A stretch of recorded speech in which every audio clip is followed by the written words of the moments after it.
keeps me from my winter hell. I've got candles and candy, I can be your daddy if you only let me creep into your prison cell. Hey baby, can you tell I'm not a criminal? Your choice is seminal. I want you to stay true to what's right for you. No matter who or know what will others say, just find your way and try to stay true.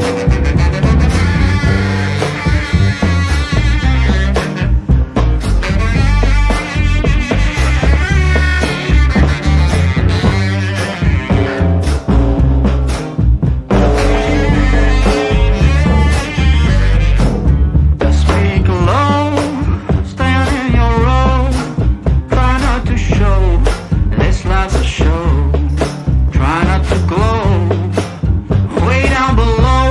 Oh, it's a lot of woe, and that's not a place where you would like to go. I've got cigarettes and brandy, which could come in handy if you just help me loosen up my hand grenades fuse. Baby, don't refuse my truth, but it's up to you not to choose. I want you to stay true to what's right for you. No matter who or know what will others say, just find your way and try to stay true.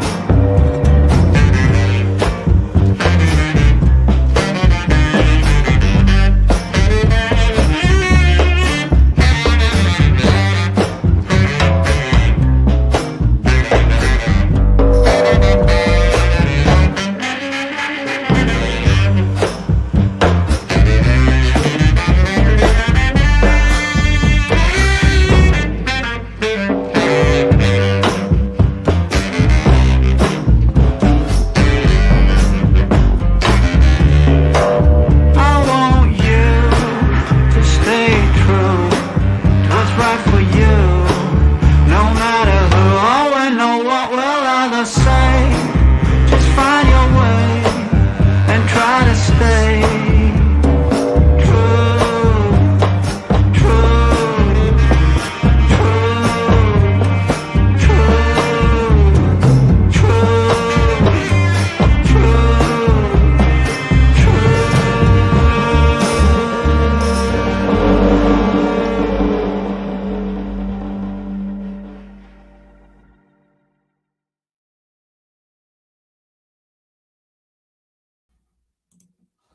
Good morning, you guys. I hope everybody is doing well.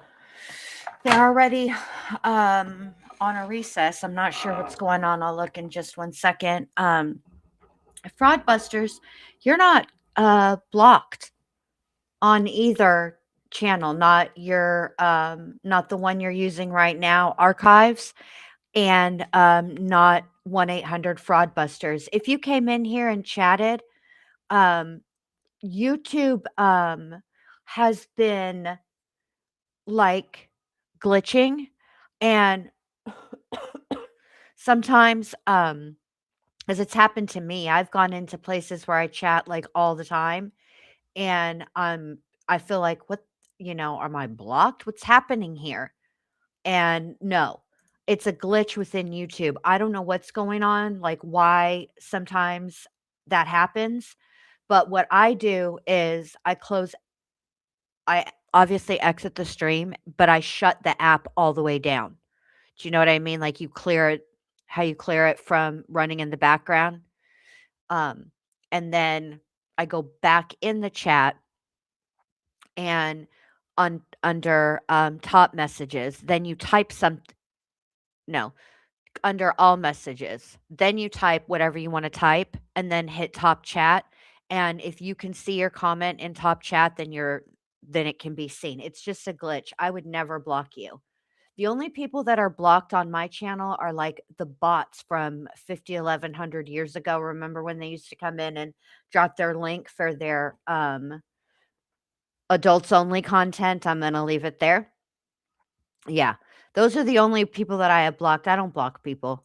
You gotta really do something for me to be blocking you, and I don't even do that. Like, the worst thing I might do, maybe, is to I feel like I'm yelling. Am I yelling? My head is kind of clogged up, but my voice feels like it's straining. Let me remember that it's only, like it's 9:30 here.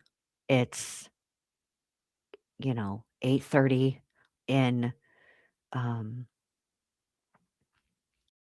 Utah, and it's, like, 7:30 on the West Coast, right?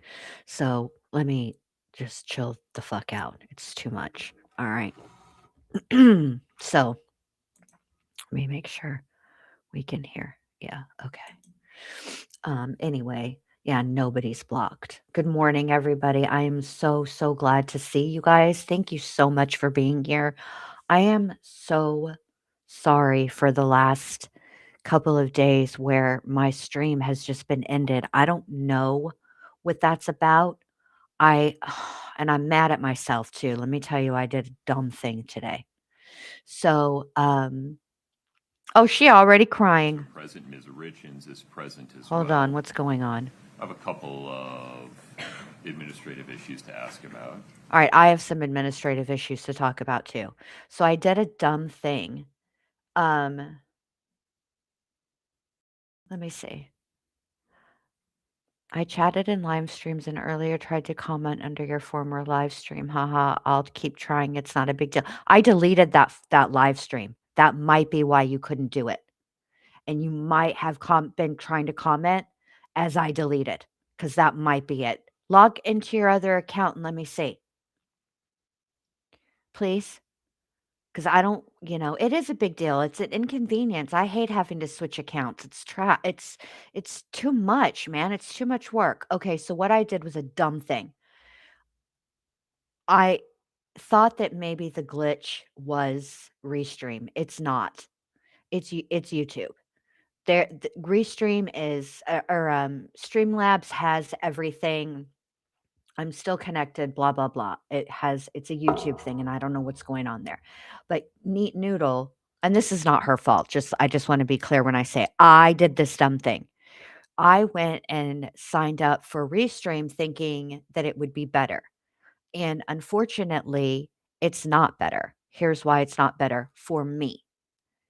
Because the intro that I use would require me to upgrade to almost $50 a month. But it doesn't explain that to you. It doesn't show you that whenever you're signing up. So I've paid $19 for a freaking service I can't use. Like, I don't have money to be thrown away like that. Like, Bindi, get it together. All right, so let's see what's going on in here. That's my dumb thing. I'll cancel it at the end of the month. Um, I'm not gonna use it. I'm not a fan. I don't like the layout. I don't like the fact that I can't upload my own intro because it's too big. I can't do it. And I can't upload, and have all those little video clips or whatever. Guess how many they give you? 3. I can't say everything I need with 3 video clips. It's just not gonna work. All right. Here we go. If I'm gonna pay $40 a month, I'll just go back to StreamYard. But StreamYard won't work for me either because this intro's too big. All right, here we go. Mr. Bloodworth, give me a preview of the state's witnesses today. Your Honor, beginning with the forensic accountant, Brooke Carrington, my sense is she takes most, if not all, of the day. But if we get on to additional witnesses, there is 3 witnesses related to insurance coverage that are lined up. Okay, very good. With respect to Ms. Carrington, we'll need to have a plan for a 404B instruction or instructions. I'd like to do that in an efficient way, Ms. Nestor. Have you given any thought about that? Well, Oh God, here we go. and my initial thought was to do just a continuing objection to everything, but the reality is Oh God, a continuing objection to everything. Just log into your other account, babe, and let me see if I can see you.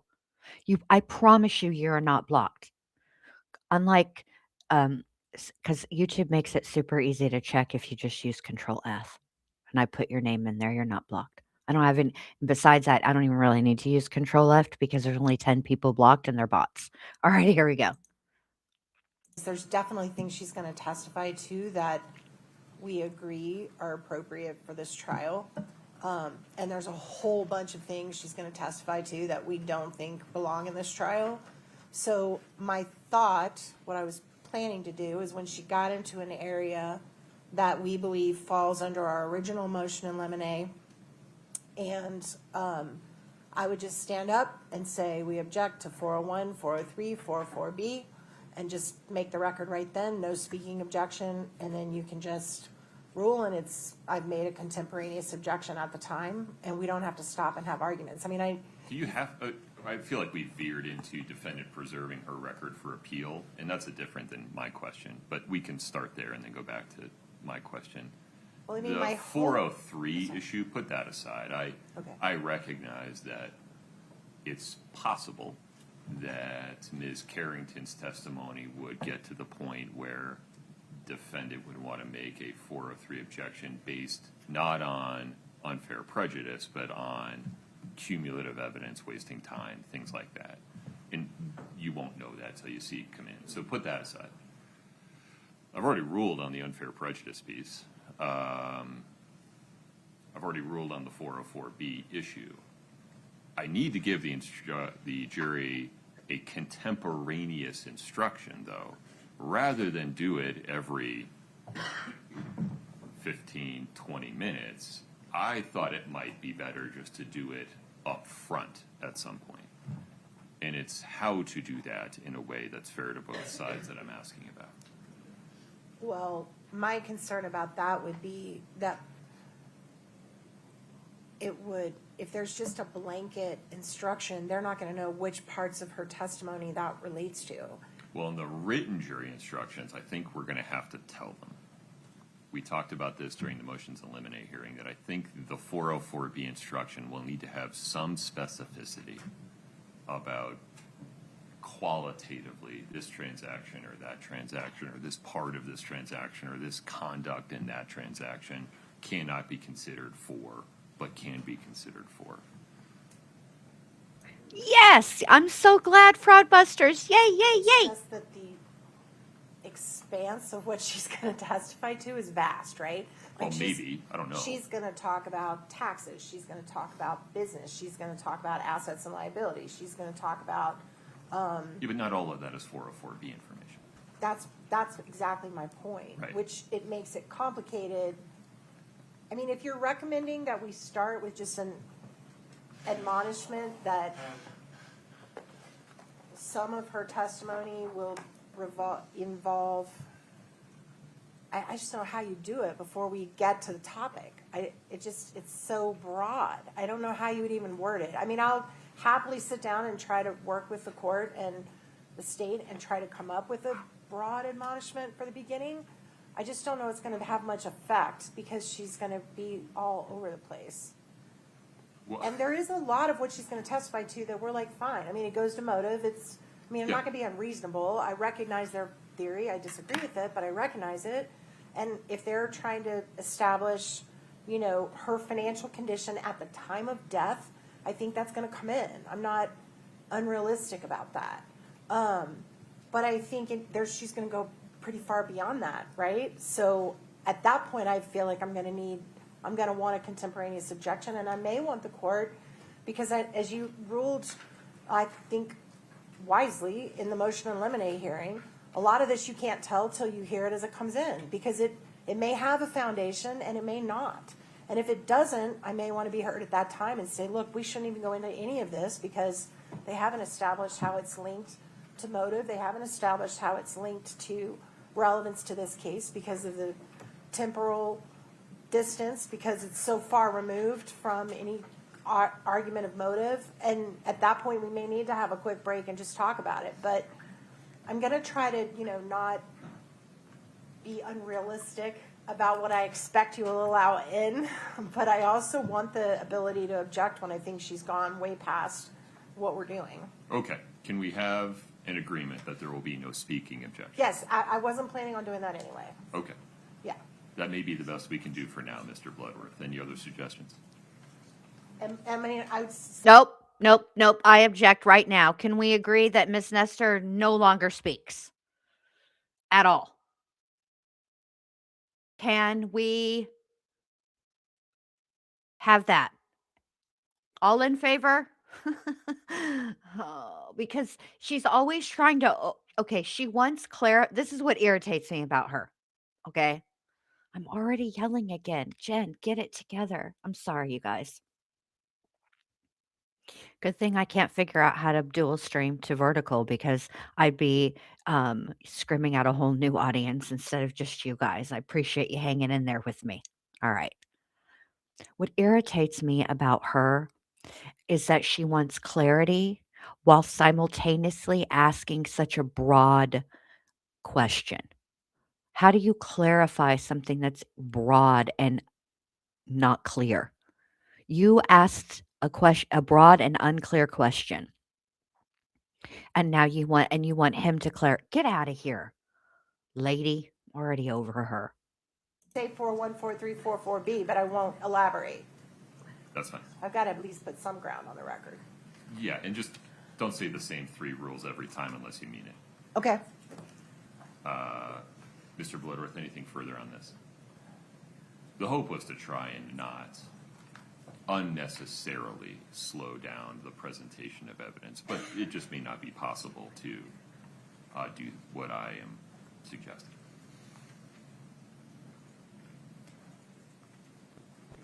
Your Honor, I think it's possible. It's interesting. I don't know.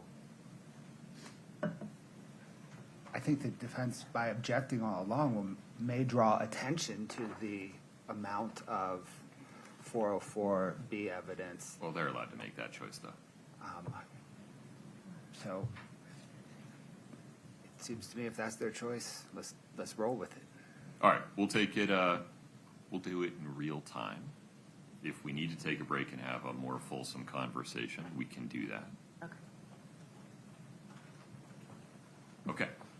Very good. Okay. Mr. Bloodworth, anything before we invite the jury? No, Your Honor. Ms. Nestor? No, sir. Okay. Tasia, please.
Basically, her objection, Violet, is how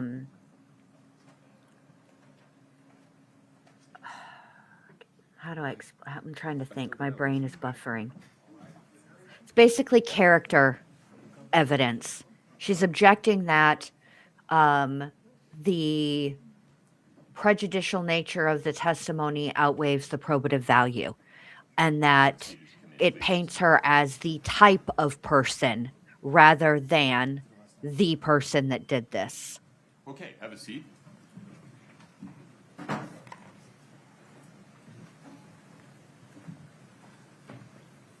Folks, a quick scheduling note. Tomorrow morning, we'll begin at 9:30. On Friday, no trial this week. What? All right, we have Friday off. Okay, Fraudbuster says, Bindi, hold an eye out for my community post later. I heard so many of your subs say that they love your intro music. What many don't know is that he's Swedish, like me, and a magical singer songwriter. I love him. I know he's Swedish, but I love him, and I really, really try. I'm working on another intro, but it's taking me like 5 ever. And Crime Crochet, thank you for becoming a member. So no trial on Monday. I mean on Friday, you guys. We have the weekend off, and I'll be using that time to work on all the crap that I promised you guys I would get done that I still haven't gotten done because life and sickness. All right, here we go. To the extent you want to make plans for tomorrow morning or for Friday, you have a little bit of unexpected time. All right, we will proceed with additional witnesses in the state plans for tomorrow morning or for folks. A quick. I wanted to hear scheduling what he note. said for the whole day. Tomorrow morning, we'll begin at 9:30. On Friday, no trial this week.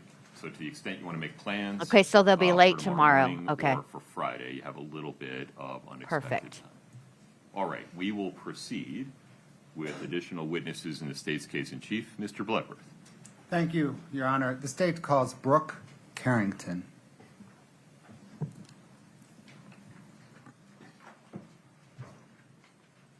Ms. Carrington, if you'd step in front of Brittany, we'll get you sworn in.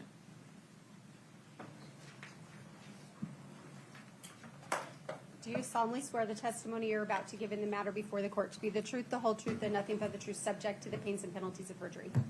Thank you. Have a seat.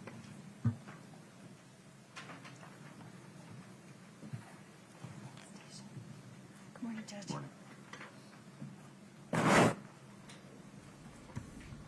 Good morning, ma'am. Good morning. What, ma'am, is your name? Brooke Carrington.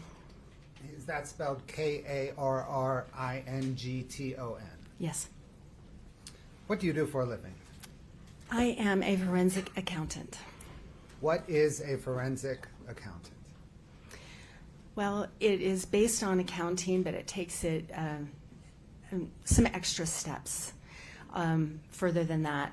I look for a lot of the source of funds, the disposition of funds, what the transactions really mean, more than just the balancing of transactions and getting to a black and white number at the bottom. I try to understand more of the landscape and more of why things make sense and why they don't in the financial documentation that I look at. More of a narrative? Yes. What, ma'am, is your education and training in forensic accounting? I've been at this for 38 years, and I have a bachelor's in English, I have an MBA, and I have several certifications that support that. Who's your employer? I have a firm. It's a small firm. We're based in Salt Lake City. Do you teach or present as it relates to forensic accounting?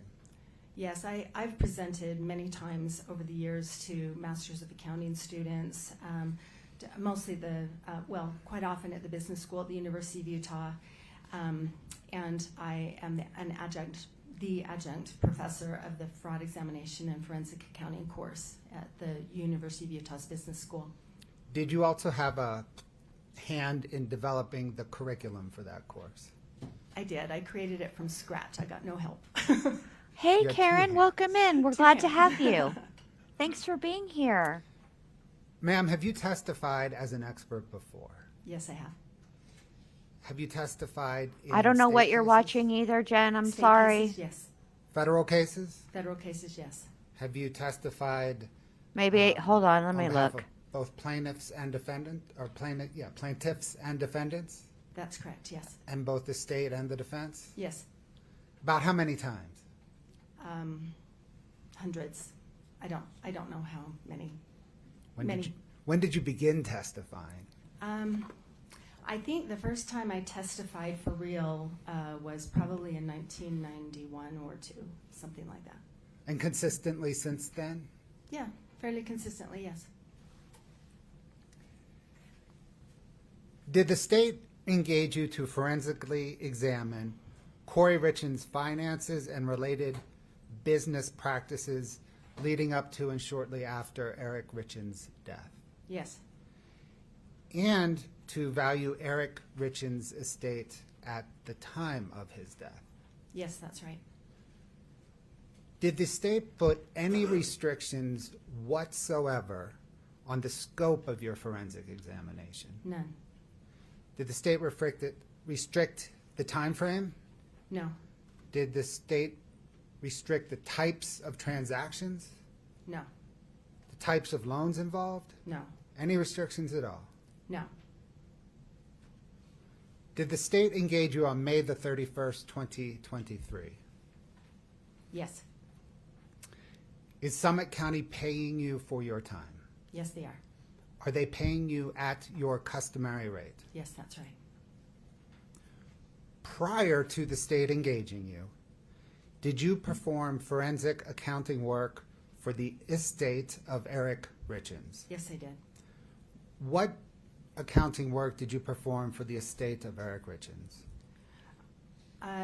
As I recall, most of the focus at that time was the use by Kouri Richins of the estates, the family money, and particularly the home equity line of credit that she had taken out against the home where the family lived.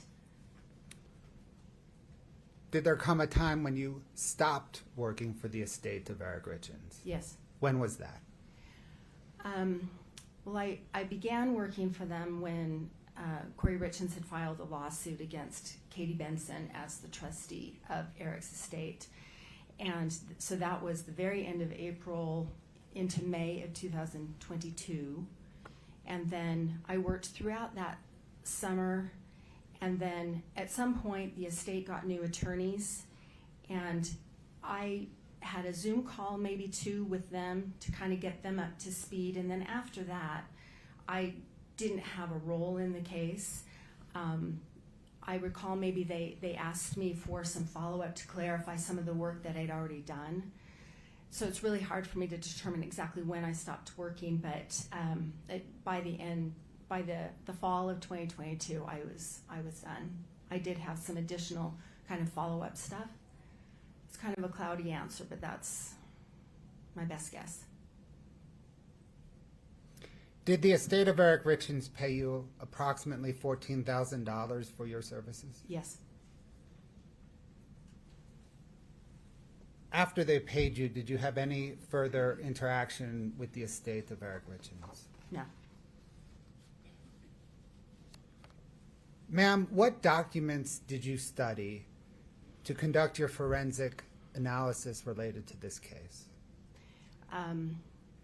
I've reviewed probably hundreds of thousands of documents, and their deeds of properties, the loan agreements for the loans on those properties, loan agreements for a set of payday loans that Kouri Richins had, the UCC filings that are filed with the state of Utah associated with many of those loans, bank account statements for 27 accounts, and those include the family account that Eric Richins and Kouri Richins shared, from which they paid their household expenses, Eric's business accounts, Kouri Richins' business accounts, her personal accounts, checking accounts at America First Credit Union, Navy Federal Credit Union, credit card accounts, the home equity line of credit account. I also reviewed, were we just talking documents? Yeah, let's continue with documents. Did you Okay. review any emails? Tons of emails for many different purposes. I reviewed insurance policies and insurance payout documents, the estate planning documents like the will, the trust, the premarital agreement, the buy-sale agreement that Eric Richins and his business partner had for their business. I've reviewed the real estate purchase contracts, the REPSIs, for most or all of the properties, specifically the 12 or 13 on the big Midway house. Okay. Did you speak with anybody? Did you speak with anyone as part of your analysis? I did. Who did you speak with, or what types of people did you speak with? Okay, so I interviewed a number of people. Interviewed the CPA who had done tax accounting work for the Richins. I interviewed the realtor, Mike Momrose. I interviewed the insurance companies. I interviewed bank representatives. I interviewed lenders. I interviewed the prior owner of the big Midway house, the current owners of the Midway house, the building department of Wasatch County, that's the permitting entity for the big Midway house. I Did feel like you- I'm missing somebody, but Did you did you interview any representatives from insurance companies? yes, I did. Your Honor, can we approach for just a moment?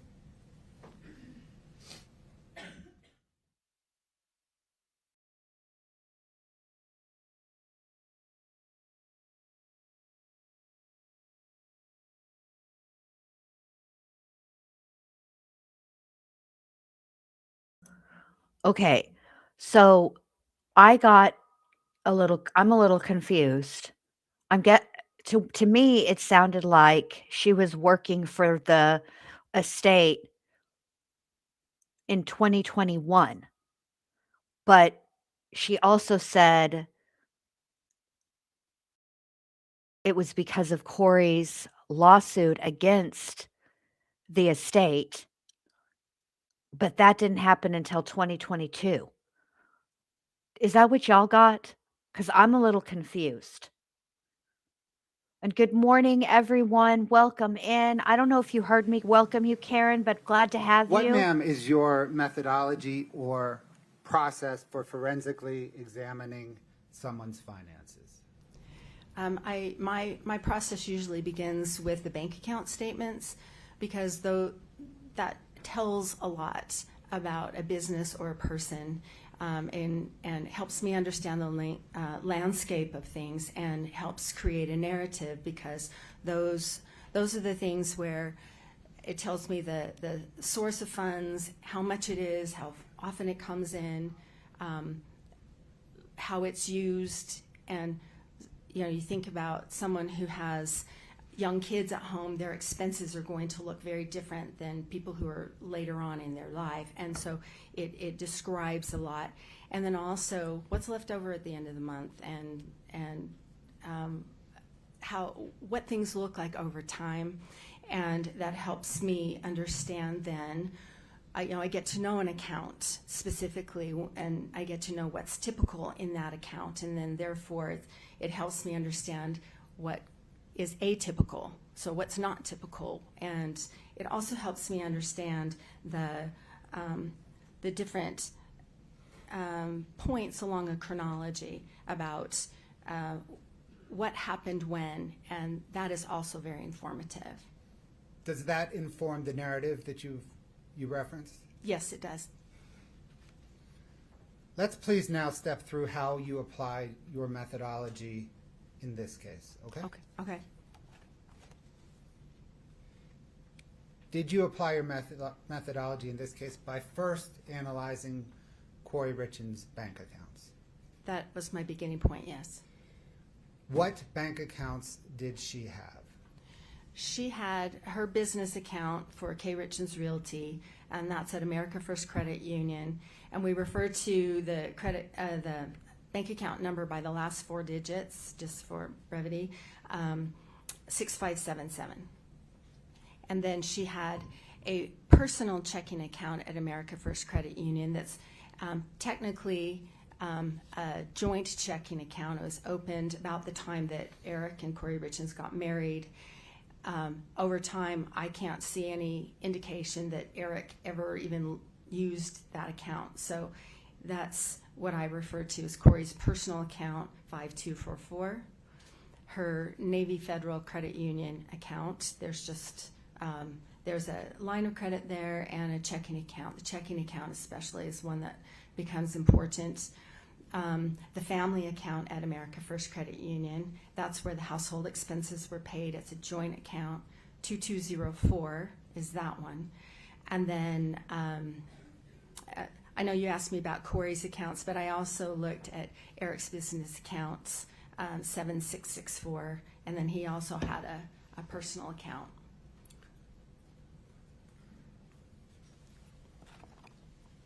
Let's go back to Kouri Richins' accounts. Okay. You mentioned business accounts. To analyze her business accounts, did you first have to understand her business? Yes, that's helpful. Scott, can I get 4-4, please?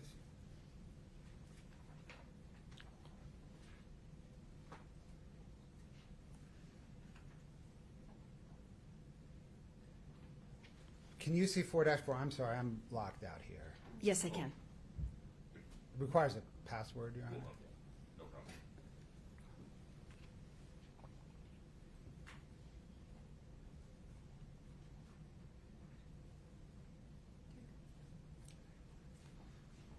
Scott, can you scroll through that, please?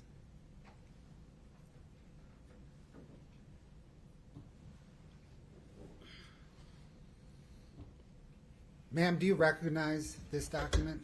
Yes, I do. Yes, I do. And what is it?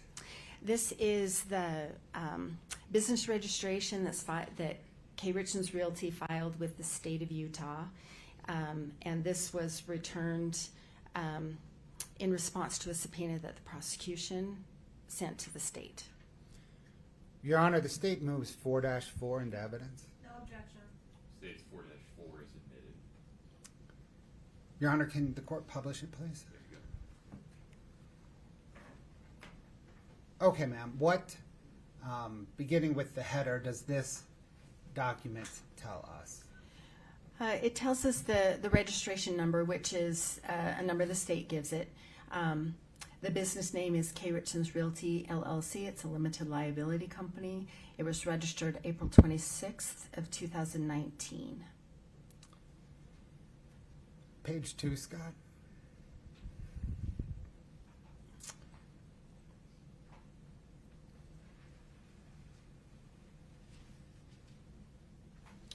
What, ma'am, does this page tell us? Well, it repeats the name of the business, K. Richins Realty. Article 2 shows that it's in the business of selling and buying real estate. Did you investigate kind of what part of the selling and buying of real estate business Kouri Richins was involved in? Yes. What part? Well, she's a licensed realtor, but mostly she's in the business of buying and selling real estate for the purpose of fixing and flipping it. So buying a home, remodeling it, rehabbing it, and selling it. If you could look down at Article 3, what information does this provide? This shows who the registered agent is, and that is Kouri Richins, and the 282 Willow Court in Camas is the family home. Did you investigate whether K. Richins Realty used any additional business addresses? Yes. Did she? Yes. Do you know that address? Yes, it's a P.O. Box in Camas, P.O. Box 759 in Camas. Page 3, please, Scott.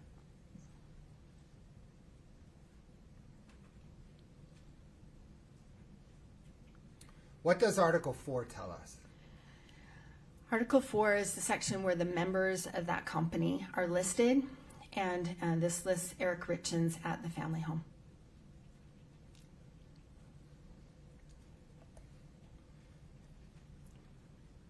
Can we go back down, Scott?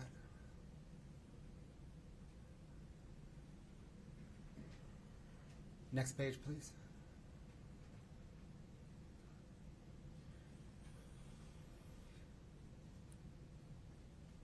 What, ma'am, does this tell us? So this is, as it states, the summary of the online changes. It's very typical for companies when ownership changes or the address changes that they can go into the portal and change things. So this shows that 4 days later, the previous member was changed to be Kouri Richins, removing Eric Richins. So am I right then that the business was registered on April the 26th and then in Eric Richins' name, and then 4 days later the member was changed to Kouri Richins? That's right. Going forward, did the member remain Kouri Richins? That's correct. I've checked it periodically and there have been no changes.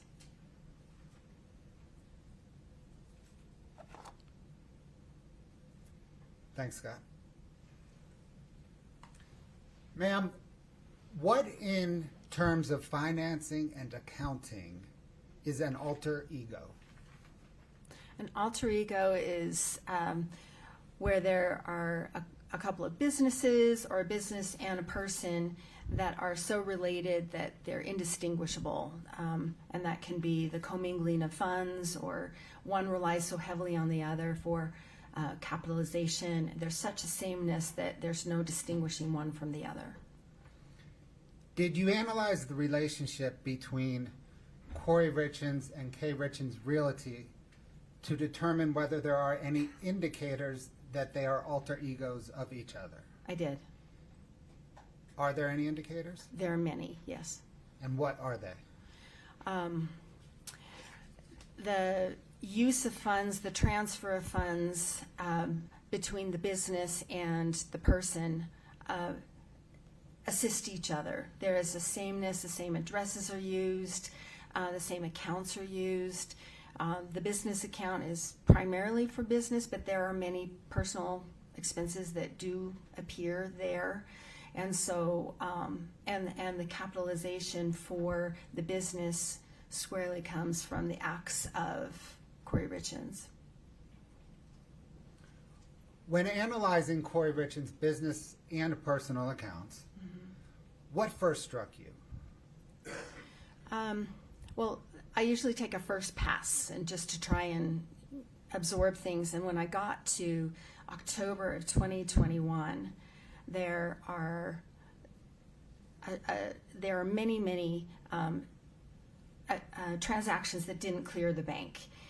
Either they didn't clear the bank without a fee. Some of them were overdrafted and paid by the bank, and some were just returned non-sufficient funds.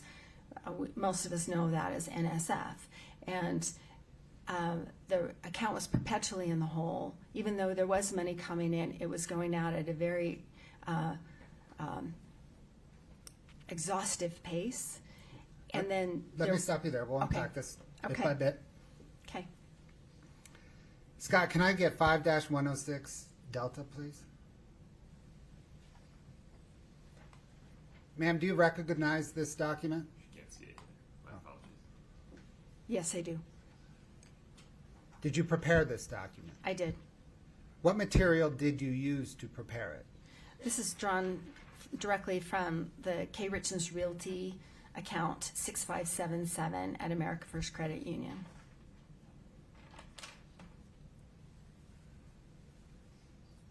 State moves to admit 5-106 Delta.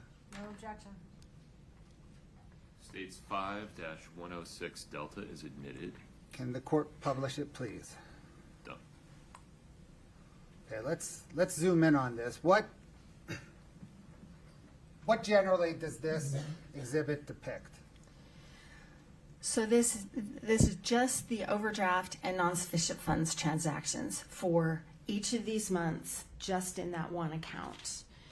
And so I started in January of 2021, and this follows through March of 2022. Does this provide us, or does this tell us that for that 15-month period, there were 236 overdraft or non-sufficient fund transactions from that single account? That's correct. So And that the amount of transactions that tried to pass but didn't was $360,000? that's right. And that as a result of that, this account was assessed $5,600 in fees? That's correct. Does this exhibit provide you as a forensic accountant any information regarding trends? Yes. As I mentioned before, I try to understand the chronology of things, and so understand kind of what is typical for an account. So when things change, I can understand that a little bit more, or at least seek to find an understanding of it. So if you go down the number of transactions column, what I did is just count up the number of transactions in a particular month, and you can see that for most of the year 2021, it's minimal, de minimis, not really that big of a deal, relatively speaking. And then in October through the end of March, it's a drastic increase in funds that did not clear the bank, or transactions that didn't clear the bank without a fee. And then if you go over to the amount column, that represents the amount. I just added up the transactions, the value of each transaction in each of those months. So in November and December, those are separate buckets of transactions that she tried to pay without a fee, and that didn't happen. So $91,000 in each of those months. So let me just pick an example. December. Does this show that in December she had 77 overdraft or non-sufficient fund transactions totaling $91,000? That's what that says, yes. And that costs $2,000 in fees. Mm-hmm. Yes. And that upward trend began in October and continued through March. That is correct. Did you trace these overdraft and non-sufficient fund transactions? I did. What did she use the money for? A lot of them were debt payments or expenses that she either paid or attempted to pay to rehab vendors, like contractors and subs and trades for her properties. Did she also try to pay herself? Yes, she did. Scott, can I get 5-109 Delta, please?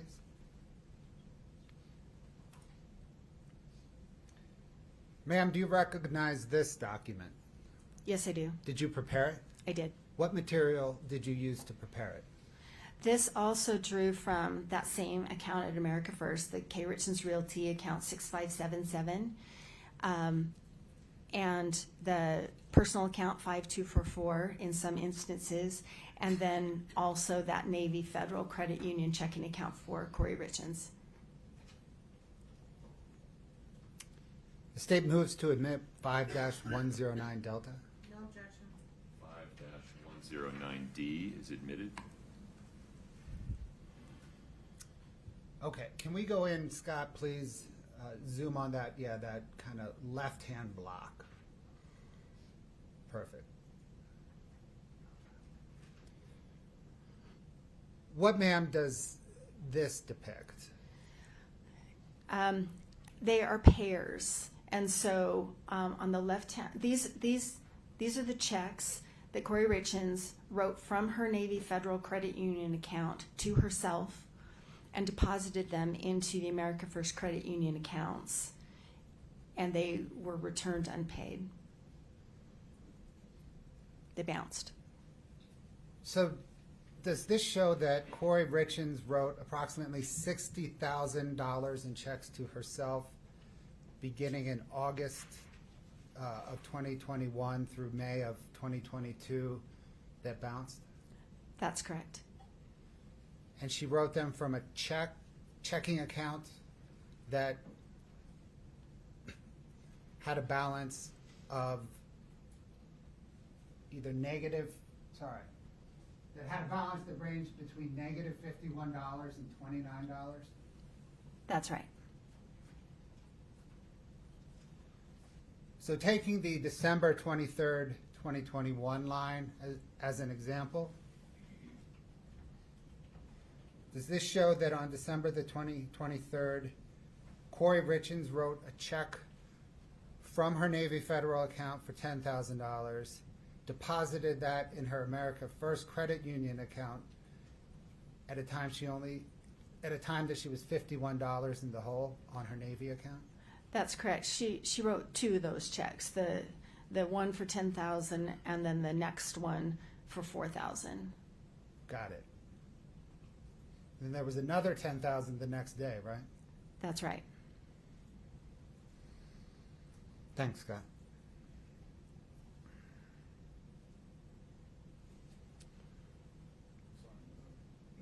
It's frozen up again. No problem. Let's fix it. One moment, please.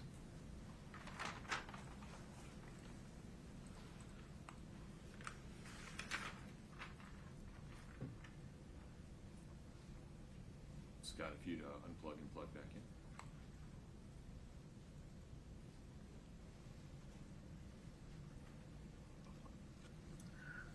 You think she sorry, Nate, you think she misspoke? You think she misspoke, babe? Because Please proceed. how Thank would the you. prosecutor not catch that? Okay, ma'am, you mentioned how in Very confused. analyzing the non-sufficient and overdraft fund transactions, that beginning in October there was an increase in the number of overdraft and NSF transactions. Did that cause you to then drill down into the October through March bank statements? I did, yes. Scott, can I please get 5-29 Delta?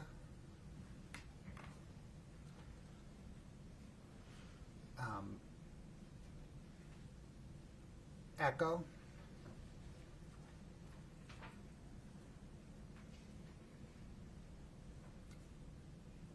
Foxtrot. Golf. Also, Kouri, Hotel. how are you trying to pay yourself and the account is Ma'am, you overdrawn, ma'am? You need to Recognize stop. Exhibit 5-29 Too D much. through H. Yes, I do.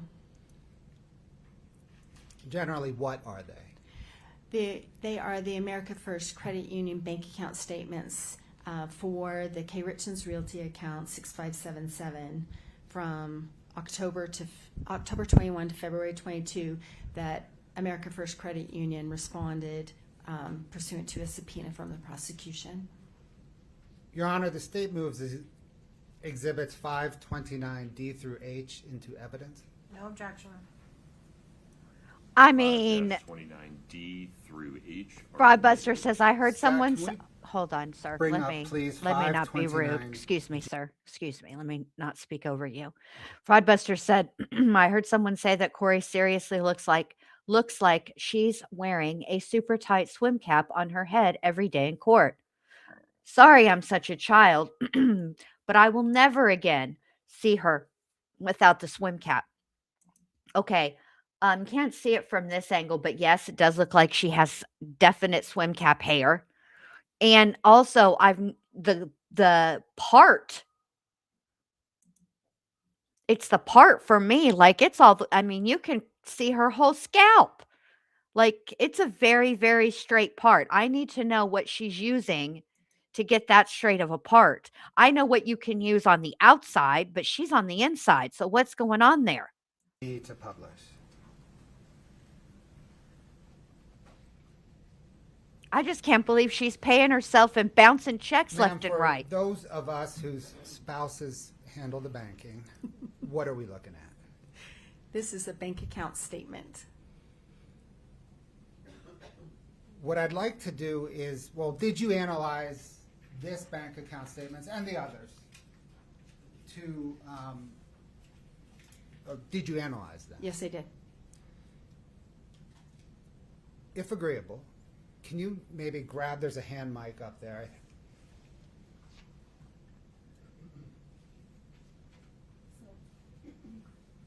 That's okay. If you promise to stay tethered to the podium and turn your lav off, this will work. I just turned it off, Your There Honor. you go. Thanks, Judge.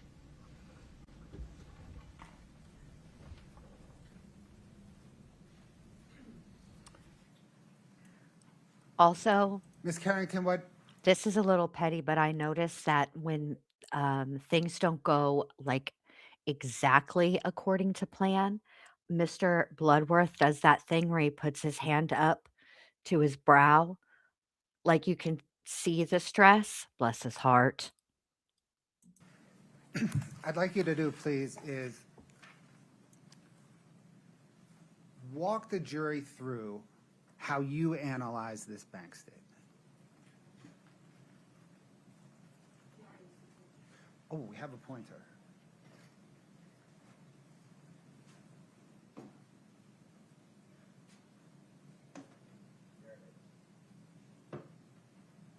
Alexis and I don't really agree. And please ask Scott to blow it up, highlight it. Okay. Does this work? Scott, would you please, let's start with the header. I don't know. Okay, so this is the header that shows. Scott, am I doing this right?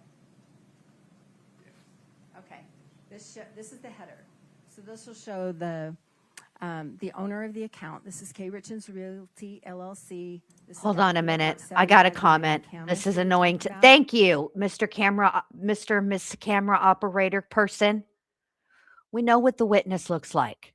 We're not here to watch the witness. We're here to watch her evidence. Could you please keep it on the, what is the demonstrative, please? Maybe I shouldn't be streaming today, you guys. I cannot formulate a sentence. My words are failing. Something's bad wrong. All right, here we go. And then this is the account statement for October 31st of 2021. Here's the account number 6577. And then this section below is the summary account, the summary of the account. So there's a share savings that is reported on this bank account statement along with the checking account. And it shows at the end of the month, these two accounts were in the negative $1,684.75. So this is that same month that we've just been talking about. And so then I would start to look at the transactions. So Scott, can we do the body, please? Maybe just the checking is fine.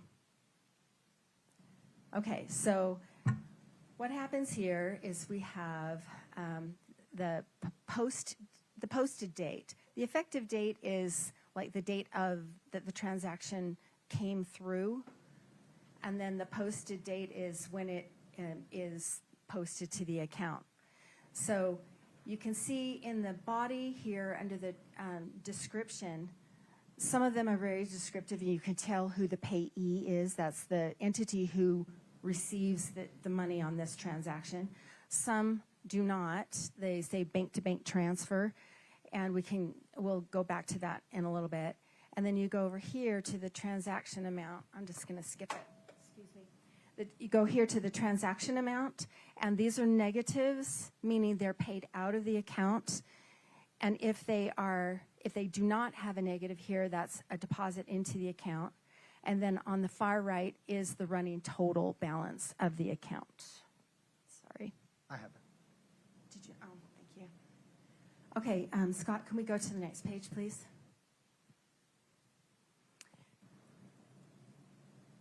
So, oh, I'm sorry, can we back up a little bit? Back to the first page, transactions, sorry. Okay, so this part here, down here, these automatic withdrawals. Chemical Bank is the payment on the HELOC. It's usually more than $100, but that's what that is. And then the Delta Bridge, Blue Bridge, Fairmont, and Zahava are going to become familiar names. Those four I could see posting on October 1st. And then Scott, could we please go to the second page? And then you can see that those, we'll get to those in a second. She also has Boomerang ×3 and Fund Fi. And so the Boomerang ones we can describe in a minute are property payments that are monthly. And this Fund Fi is $3,107 that she obligated to pay every single week. Can we go down to the bottom, please? Okay, stop. A little bit up, please. Okay, right there is good. Okay, so remember those names from before. We can get to here. Remember these four names, Delta Bridge, Blue Bridge, Fairmont, and Zahava. Those were paid on October 1st. They're also paid on October 4th, down here on October 5th, and then on October 6th. These are four payday lenders. They're accounts receivable loans where she's committed to pay every single day these amounts over here. So $2,100 a day plus the other ones that we've noted. And so, Sure. Are you also, well, scroll down and if you could also, what if anything are you seeing about, I gotta be tethered. What if anything are you seeing about the balance history as you're looking at this? so I'm looking here.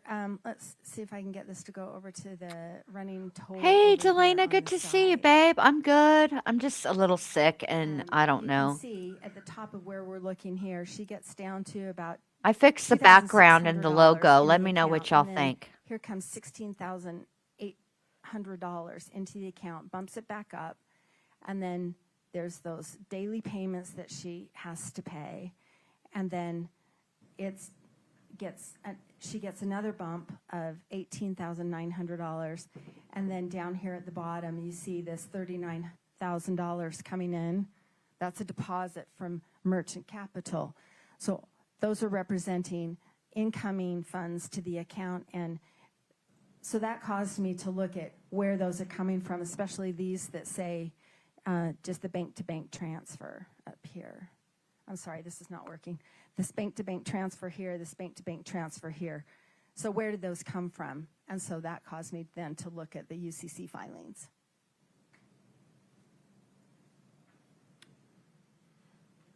Scott, can you go to the next page, please?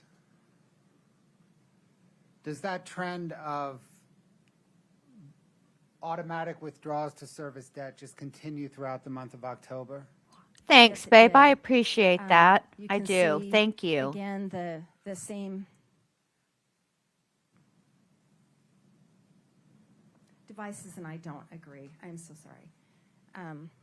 Okay, you can see the same payments here. Then she's added a few. Here's the Advantage platform is a new one.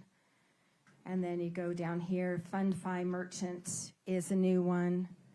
Greengrass Capital is one that she's been paying for a while, and this one will be significant. Kind of put a pin in this one, $5,438. So she's got all these others that are daily payments. Fund Fi and Greengrass Capital are weekly payments.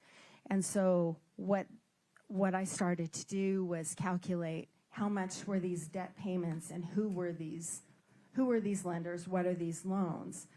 And so she's obligated herself on these, the consistent for of $2,100 every day.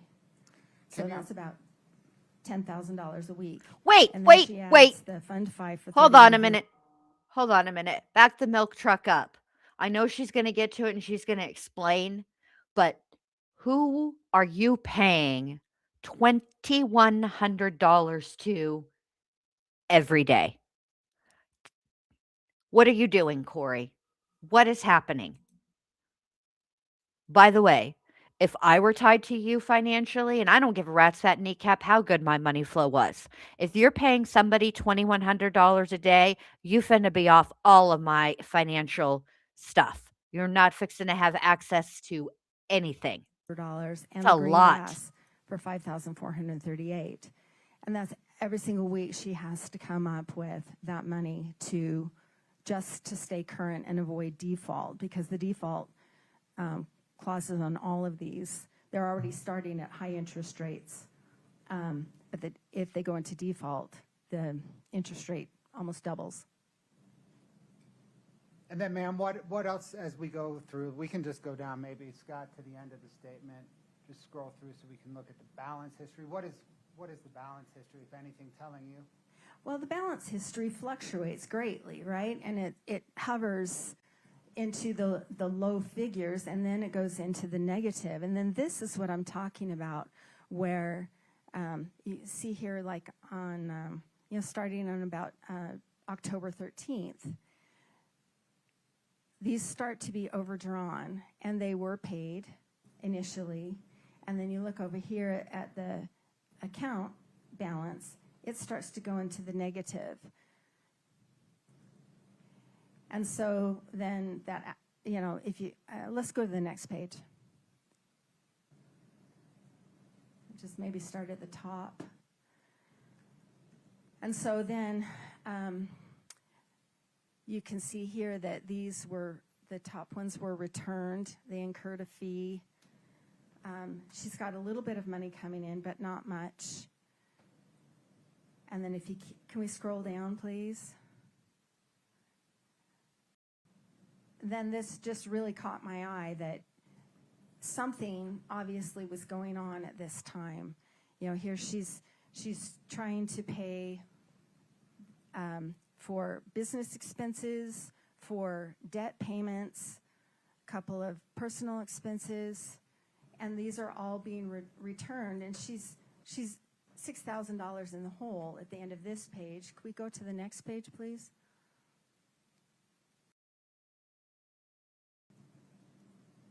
She has a new deposit from a new lender, One Main Financial, on October 20th for $31,680, and then she used that money. As you can see, you just pay attention to the balance on the right-hand side. She used that to pay debt, and then you can also see here on the 20th. She's got CashNet USA, which is a new one. Can we scroll down a little bit more, please? Oh, let's stop here. Right here on October 22nd, this bank-to-bank transfer, she's got $77,000 that comes in here. This is where she's sold one of her properties. So in addition to selling her properties, and she's got the accounts receivable loans, the payday loans, she has money coming in, but then I started to look at the velocity, how quickly, how long did that money last? And so if we keep scrolling down, you can see, and can we continue, please? Next page. She pays for some rehab expenses for painters and things like that. She's managing the business using some of her revenues from her sales of properties, but then she's also incurring more and more debt because it's not enough. And you can see here on October 27th, she's got a new one for QSF Capital. And this payment, so there's QFS Capital. This lender gives her the income in stages, and then you see down, Scott, can you highlight October 27th, where QFS Capital, down, that one, please? The $1,689.75. And that's a payment that she needs to pay every day in order to stay current on that. So that's on top of the other loans that she already has to pay. You can see down on the 28th, the very bottom line of this screen, on October 28th, you can see another payment right there for QFS Capital of $1,689.75. And so then back to my process, I start to look at this and try to understand where this money is coming from, who these lenders are, where the money is going to, and what's the end game. Perfect. Let me, Listen. Y'all heard my story, my fiduciary tale this morning, spending $19. I had zero business spending just to see if something worked better. That was ridiculous. That was a poor financial decision, okay? But can I just say that I'm not paying anybody on, first of all, on the daily. Second of all, it's not, I mean, I have some subscriptions to services that I need for streaming and software, editing software, blah, blah, blah, blah, blah, right? But this is some hella fiduciary irresponsibility. Hella financial irresponsibility. I know how to say. I mean, fiduciary is a word, but that's not how you say it. That's not correct. It's hella financially irresponsible. I don't even And if I were, I can see why Eric was like, you shall be removed. Thank you. Okay, Scott okay, is, ma'am, that was the, excuse me, Scott is the real MVP of this courtroom because he is in charge of sharing screen. He does all of it. Anytime the he I don't think he is worth, I think he's with the judge. He works for the judge. He works for the courtroom because anytime either side, the prosecution or the defense, wants to put up an exhibit, Scott is the one that handles that. He is the MVP. Shout out to you, Scott. We appreciate you over here. October statement, correct? Excuse me, yes. My fault. Fine. We're not going to go through November, December, January, February, but let me ask you, do those months present the same as October? Yeah, in the fundamental nature, yes. Hold on a minute. Fundamental nature. Can we go through March? Isn't March 2022 when she spent all that money on pills?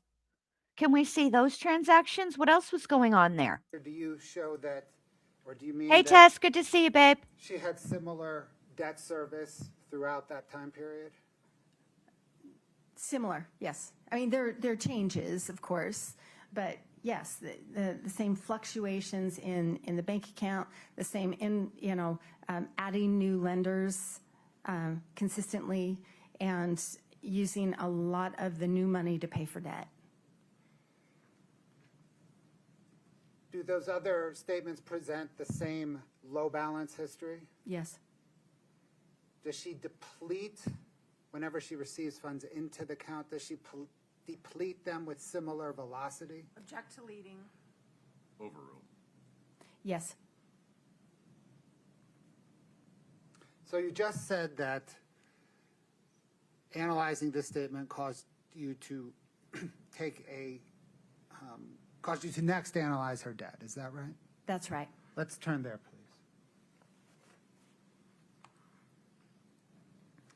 Scott, can I get 5-13 Delta?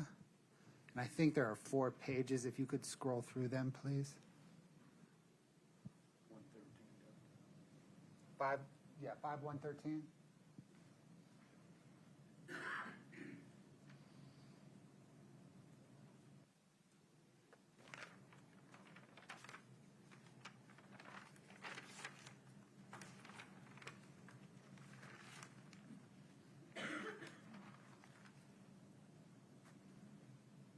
Ma'am, do you recognize that?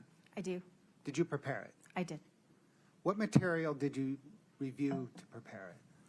So this was a combination of the bank account statements, the loan documents for the accounts receivable payday loans, the credit card accounts, her lines of credit at different banks, and the home equity line of credit.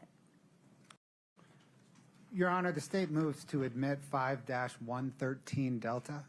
No objection. 5113D is admitted. Can we please publish the first page?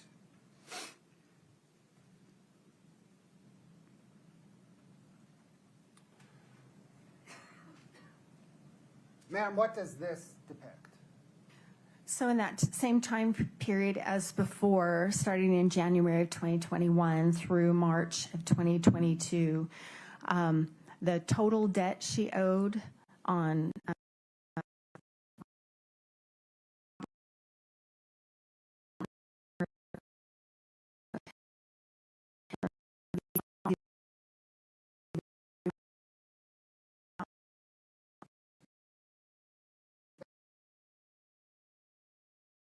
Hang on, let me see what's going on. Let me see if it's just this part right here. Give me just a second and I'll rewind it, okay? Hold on, let me see where we're at. 10 minutes, okay.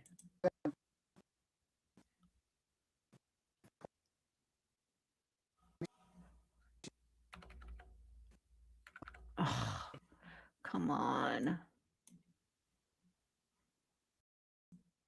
Scott, It's the stream, it's not me. Hold on. Try to except get for a past blip in it. April of 2021. She was, that's correct. say, Total. I'll get us past that and then I'll share this. Then we'll be okay. I'm so sorry. And It's not me Sorry. this time, it's them. the orange line along the bottom is the total debt paid. And then the blue line above is the total debt owed. And this is for, again, all the real estate, all the lines of credit, credit cards, and the payday loans.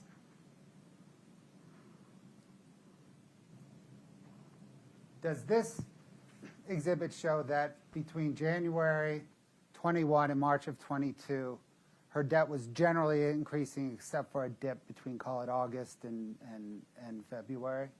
That's correct. And that whole time, the amount she was paying to service that debt remained generally the same except for a blip in April of 2021? That's right. Scott, can I get page 2 of this exhibit, please?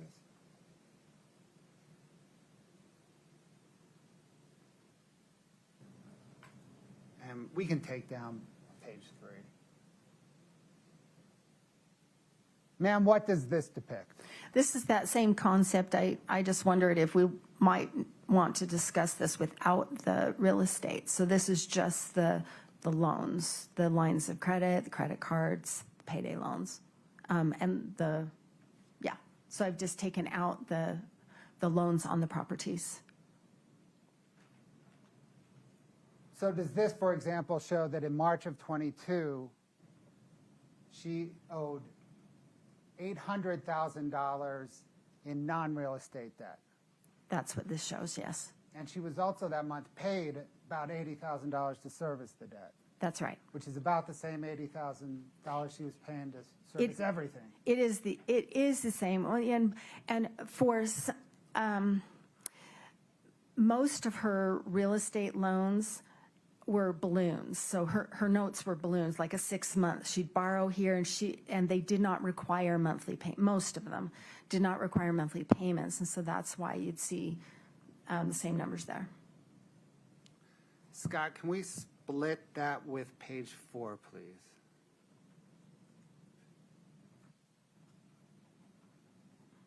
Is this again then the graph of what's on the left-hand side? That's right. So the same concept, just without the loans on the real estate.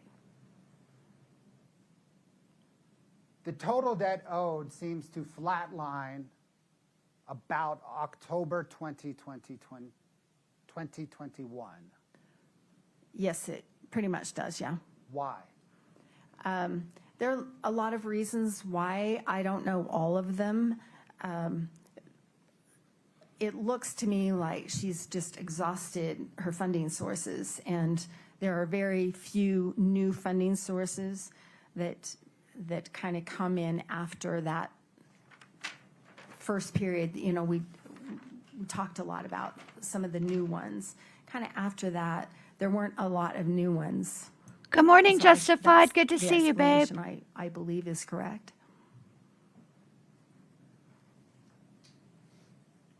Thank you, Scott.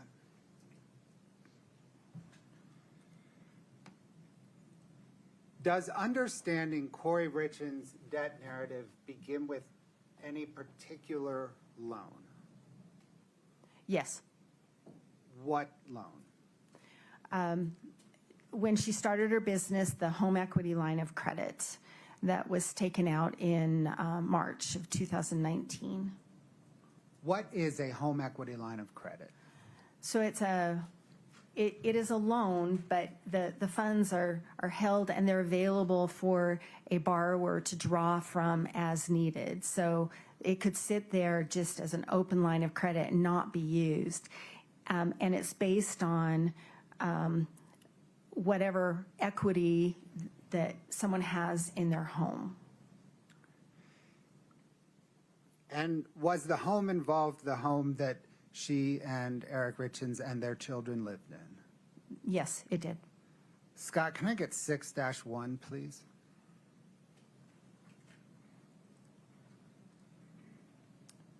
Ma'am, do you recognize this agreement? Yes, I do. What is it? This is the warranty deed from November of 2012, in which Eric Richins took ownership of the property that he bought from Clint and Katie Benson.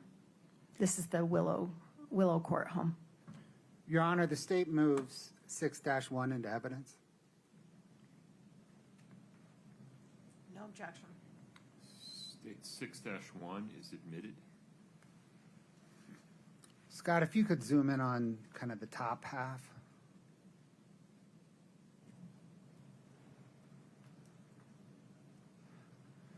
Ma'am, what information does this provide? So the warranty deed is the transfer of ownership.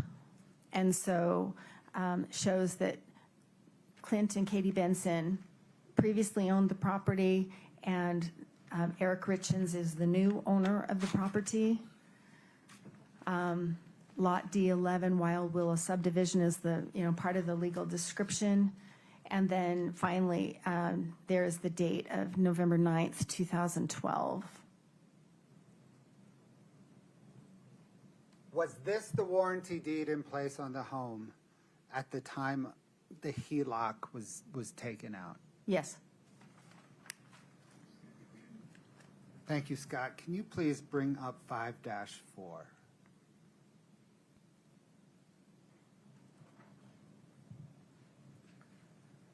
Your Honor, we would, at this point, lodge a 404B objection to this document and all the testimony that flows from it. Would you approach, please?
witness conceive 5-4. State moves to admit 5-4. Any objection, Ms. Nestor?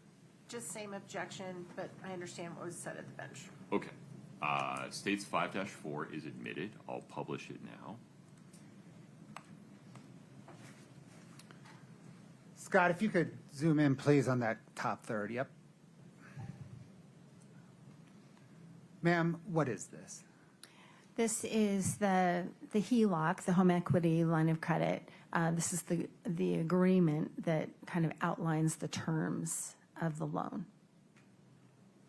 And who does it identify as the borrower? Eric Richins. And what does it identify as the credit limit on the loan? $250,000.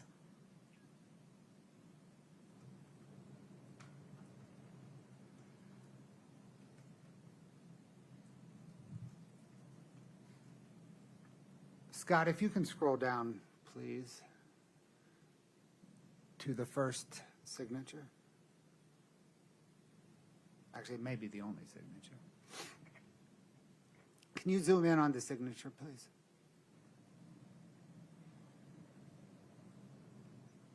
Ma'am, who does this show signed as the borrower? The borrower was Eric Richins, but signed by Kouri Richins as attorney in fact. And she signed as attorney in fact for Eric Richins on March the 19th, 2019? Yes. Thank you. Scott, please. 5-89 Delta.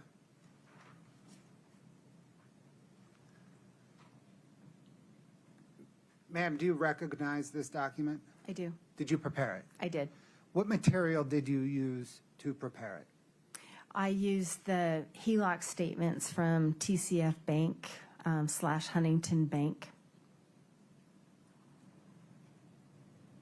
Your Honor, the state moves to admit 5-89 Delta. No objection. 5-89D is admitted. Ma'am, what does this depict? So along the top are the months, every other month, but each bar represents a month, and the negative numbers indicate the balance of the loan as of that month. So, for example, on March 1st, March of 2019, there was a draw of $60,000 shortly after the loan was approved. And so that stayed at that balance for a few months. And then following that, every month I've just taken the balance of the account and depicted it in a bar. And the bars go downward because this is a negative number. It's the amount owed? That's right. And so I've got like on the left-hand side, those are negative numbers. And you can see the negative $250,000. That's the limit, the credit limit of this loan. And so you can see relative to the credit limit where the balance was in any given month. What did you determine was the balance on the HELOC at the time of Eric Richins' death? At the time of his death, it was over its limit, $254,000. Did you analyze the payments made towards this balance? Yes. You mentioned the 60 was a draw. So what did your analysis show regarding payments? With the exception of one, the payments were interest-only payments, so the minimum payment. And then you can see in October of 2020, there's a rise in the balance. There was a $50,000 payment made in October 2020. And so that's why the balance is different there. And then by the June and July of 2021, it was at its balance or exceeding. So am I right then that but for the one $50,000 payment in October 2020, the only payments were minimum monthly interest payments? That's correct. Were you able to trace the HELOC draws to see where the money went? Yes. What did you determine? They were by and large for rehab expenses related to Kouri Richins projects.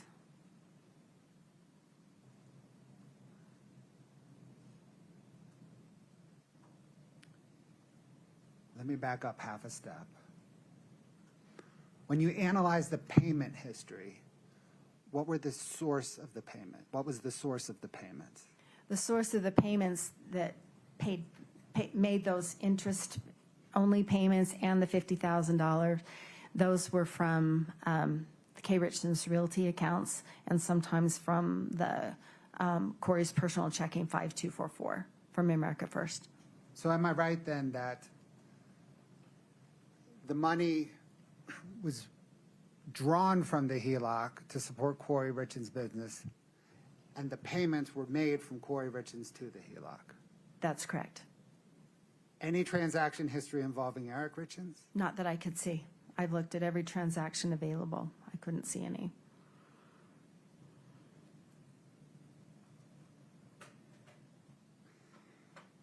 Thank you, Scott. Can I get 5-6, please?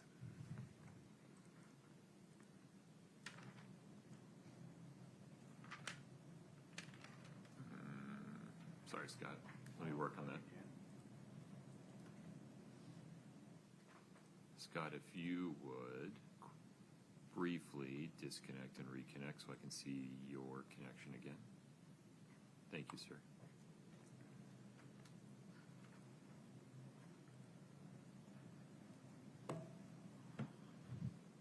And there you go, Mr. Bloodworth. Scott, can you scroll through that, please?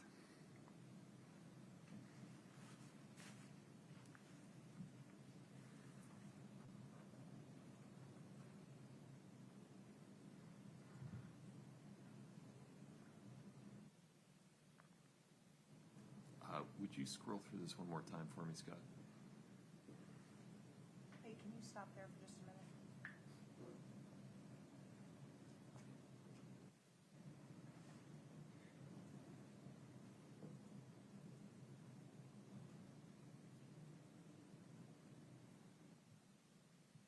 One more page. Okay. I now understand. Go ahead. Ma'am, do you recognize this document? I do. What is it? This is the original draw of $60,000, a copy of that. And this was from TCF National Bank / Huntington Bank in response to a prosecution subpoena. Your Honor, the state moves to admit 5-6. No objection. 5-6 is admitted. Scott, if you could zoom in on the check. Ma'am, who's the check made out to? It's payable to Eric Richins. And do you know why? Object to speculation. You lay a little foundation.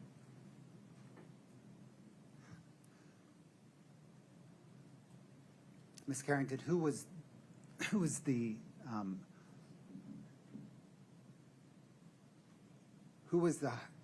home equity line of credit? Who was the borrower for the home equity line of credit?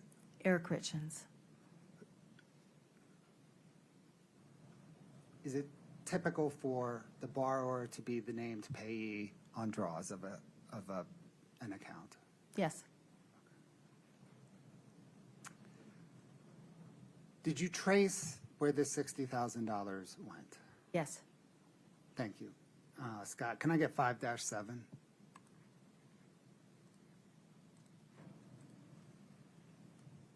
Your Honor, at this point, I renew my 404B objection.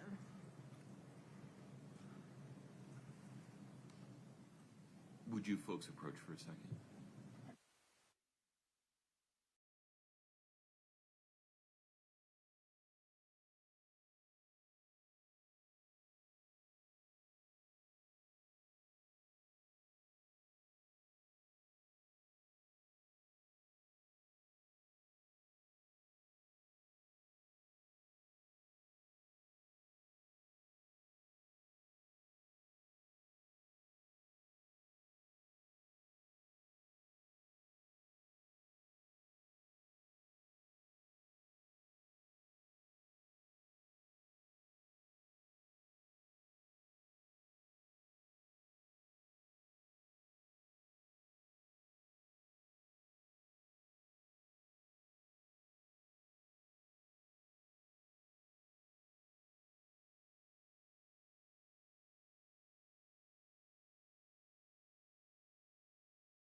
Wow.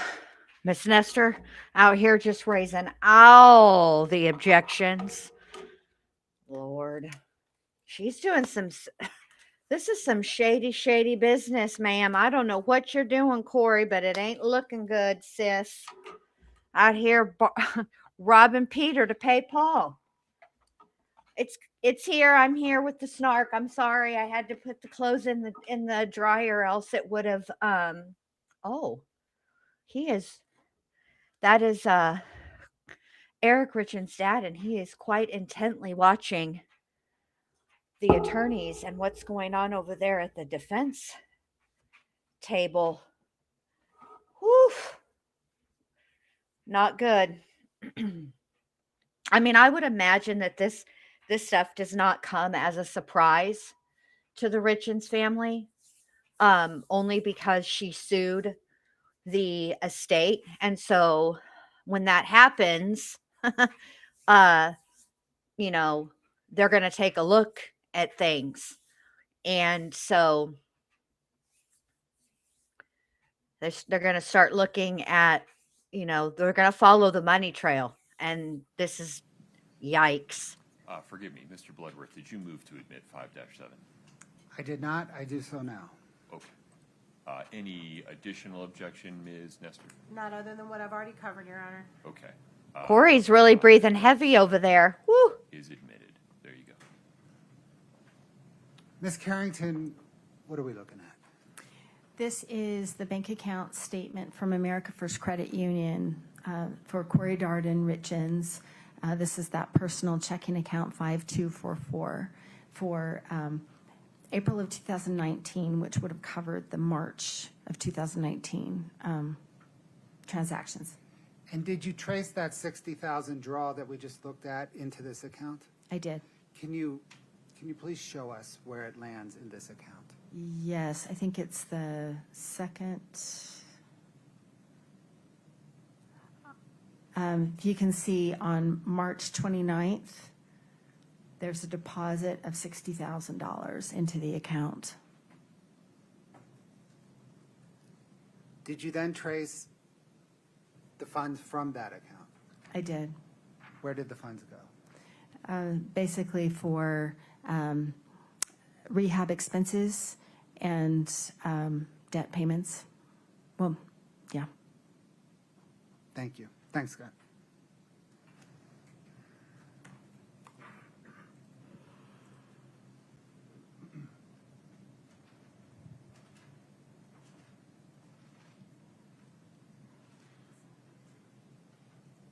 Scott, can I get 6-23D, please?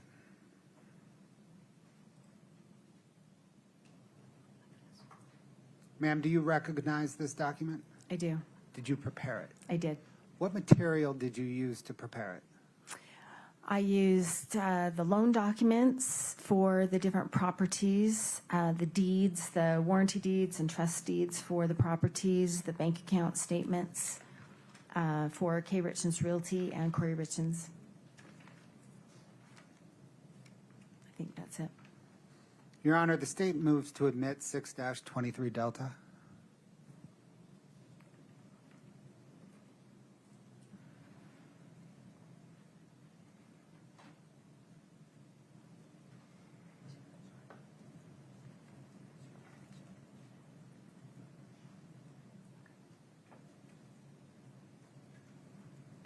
just the one page, right? It is. Okay. No objection. 6-23 Delta is admitted. Ms. Carrington, what does this depict? This is what I've called the purchase timeline, and it depicts the purchase of the properties in these years by Kouri Richins Realty and Kouri Richins.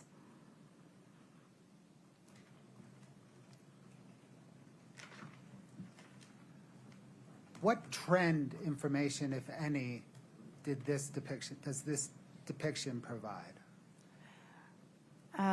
Well, the numbers of, there are a couple of things. The numbers of projects from 1 in 2019 to 5 in 2020 to 15 in 2021, and then finally the one large project in 2022.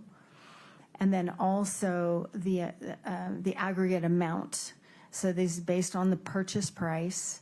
So she purchased one for $215,000 in 2019, and then when you get to 21, it's $6.7 million for all of those projects.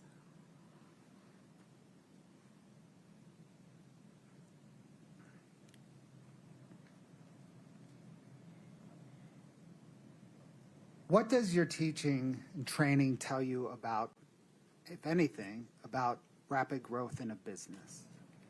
I look at a lot of businesses, and it doesn't matter what kind of industry or what kind of business or what kind of solvency they have. Managing growth is really challenging, and managing this kind of exponential growth is challenging for any kind of a business. And so this depicts that, I mean, you don't really need to know much else, but to see a growth from 5 projects to 15 from one year to the next, or 2.2 to 6.7 in 1 year, that presents a challenge for anybody. Did you analyze each of the purchases depicted here? Yes, I did. Scott, can I get Exhibit 6-24 Delta, please?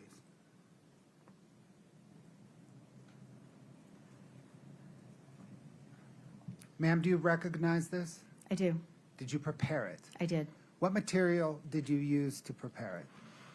A lot of those same documents, a lot of the deeds, the warranty deeds, trust deeds. The trust deeds show or reflected of the loans. So all the loan documents, the primary lender, all the second, third, and fourth lender, position lenders that I call rehab lenders. The settlement statements for the purchase, the settlement statements for the sale, and then what the rehab expenses were. And for that, I've used what Kouri Richins reported to her tax preparer, and then I did an analysis of every transaction in her accounts to understand what the expenses We'll get were. there in a minute. Thank you. Okay. I want to admit it first. Sorry.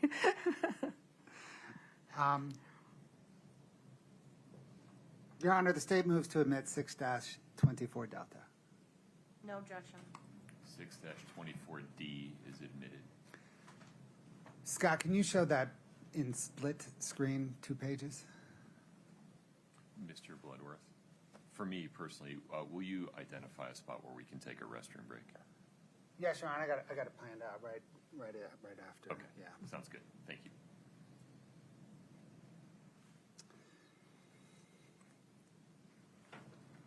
Okay, do each of these columns, and we're going to drill down in some here in a minute, but do each of these columns vertically depict one of those transactions, one of those Yeah. property transactions? Yes, each column is one property. Scott, let's zoom in on the far left column and the first property. Can you please explain to the jury what that far left column, purchase, sale, rehab expenses, depicts? Yes. So at the top, it's the 550 house. The address is 550 and 550, and it's in Heber. So it's called, I call it the 550 house. It was $215,000 to purchase. I'm sorry, ma'am, let me stop you. I mean, interrupt. I'm one column to the left. Oh, sorry. Okay. The first section is the purchase. So that's the purchase, what she borrowed to buy it, and there were other funds that she borrowed, and then the closing costs. And so the equity in the property at the time of the purchase. Okay. And then what's the next column, the next section, the sales section? That's, so when she sold it, what was the sales price? She had to repay those borrowed funds. If I knew the closing costs, I've included them. If I haven't, if I wasn't sure I had the final settlement statement, I didn't include it. And then I get what the net proceeds were at the time of the sale. So that would have been the amount that landed in her bank account. Okay. And then the bottom, rehab expenses section. What is that and how did you calculate it? So the rehab expenses, as I said, she reported some to her tax preparer, her CPA, and most of the times I went back to her bank account and I looked at her memo notations about which project a specific expense was for. They're not all labeled. Let me stop you there. Okay. Why did you not use the expenses that she gave to her tax CPA? They were not correct. Okay. Objection, Your Honor, can we approach? Uh-oh. Back the milk truck up. Hey, Chief, good to see you. Taco Tuesday.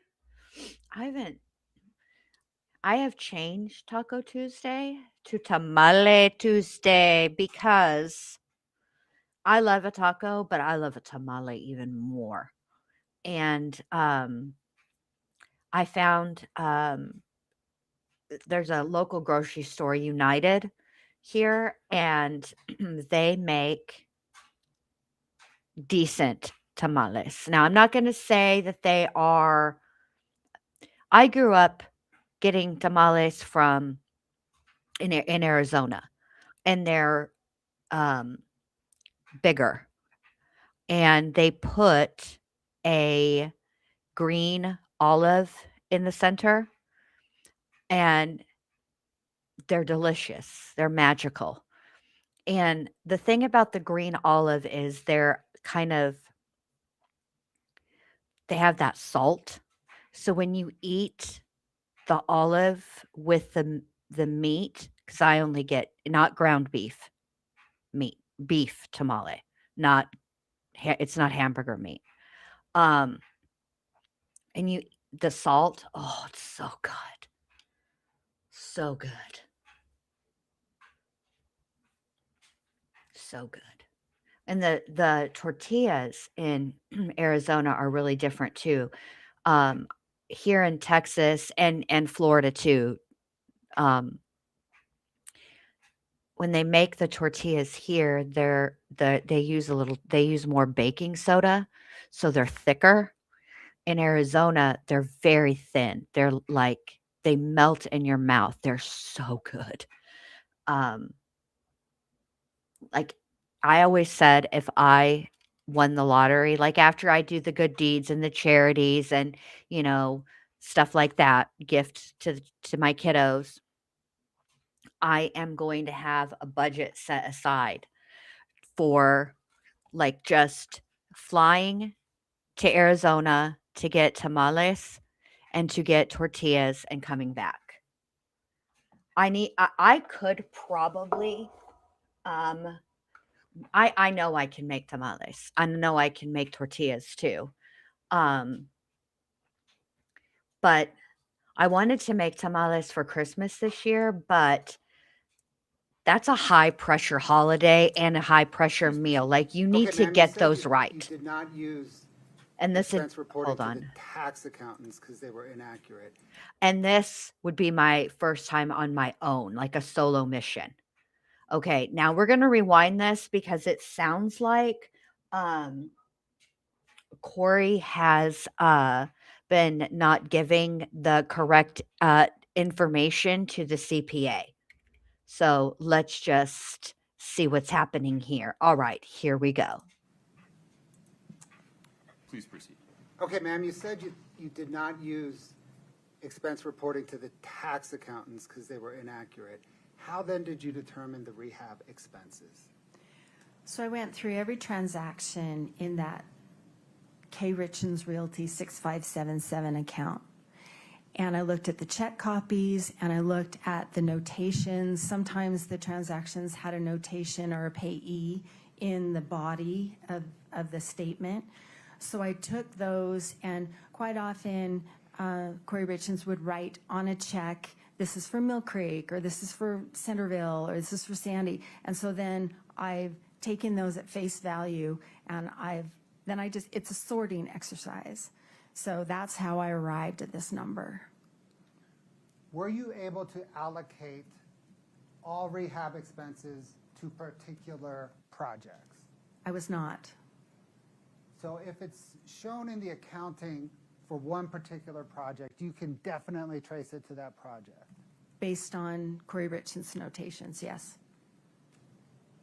And by using the approach of not allocating expenses unless you were certain, is that a conservative approach to accounting? Back to leading. Let's let him finish the question, then I'll rule on it. Would you state it again for me, sir? By not allocating expenses to a particular project unless you could trace them to that project, is that a conservative accounting approach? It is. Overruled. Does it underestimate the expenses for one particular project? It does. For example, in 2021, there's $400,000 of expenses that I can tell go to trades or vendors, her subs, for projects, but I can't tell what project they're for. So there's $400,000 in 2021. So that $400,000 doesn't even appear on this entire chart. That's right. But you know they were expenses towards rehab. They were the same payees, so yes. You also mentioned that you didn't include closing costs at sale unless you were certain of them. Right, because there are different versions, different draft versions of a settlement statement, and they change as the title company's trying to get to the final number. So if I wasn't confident that was the final one that I had, then I've left that blank. Okay.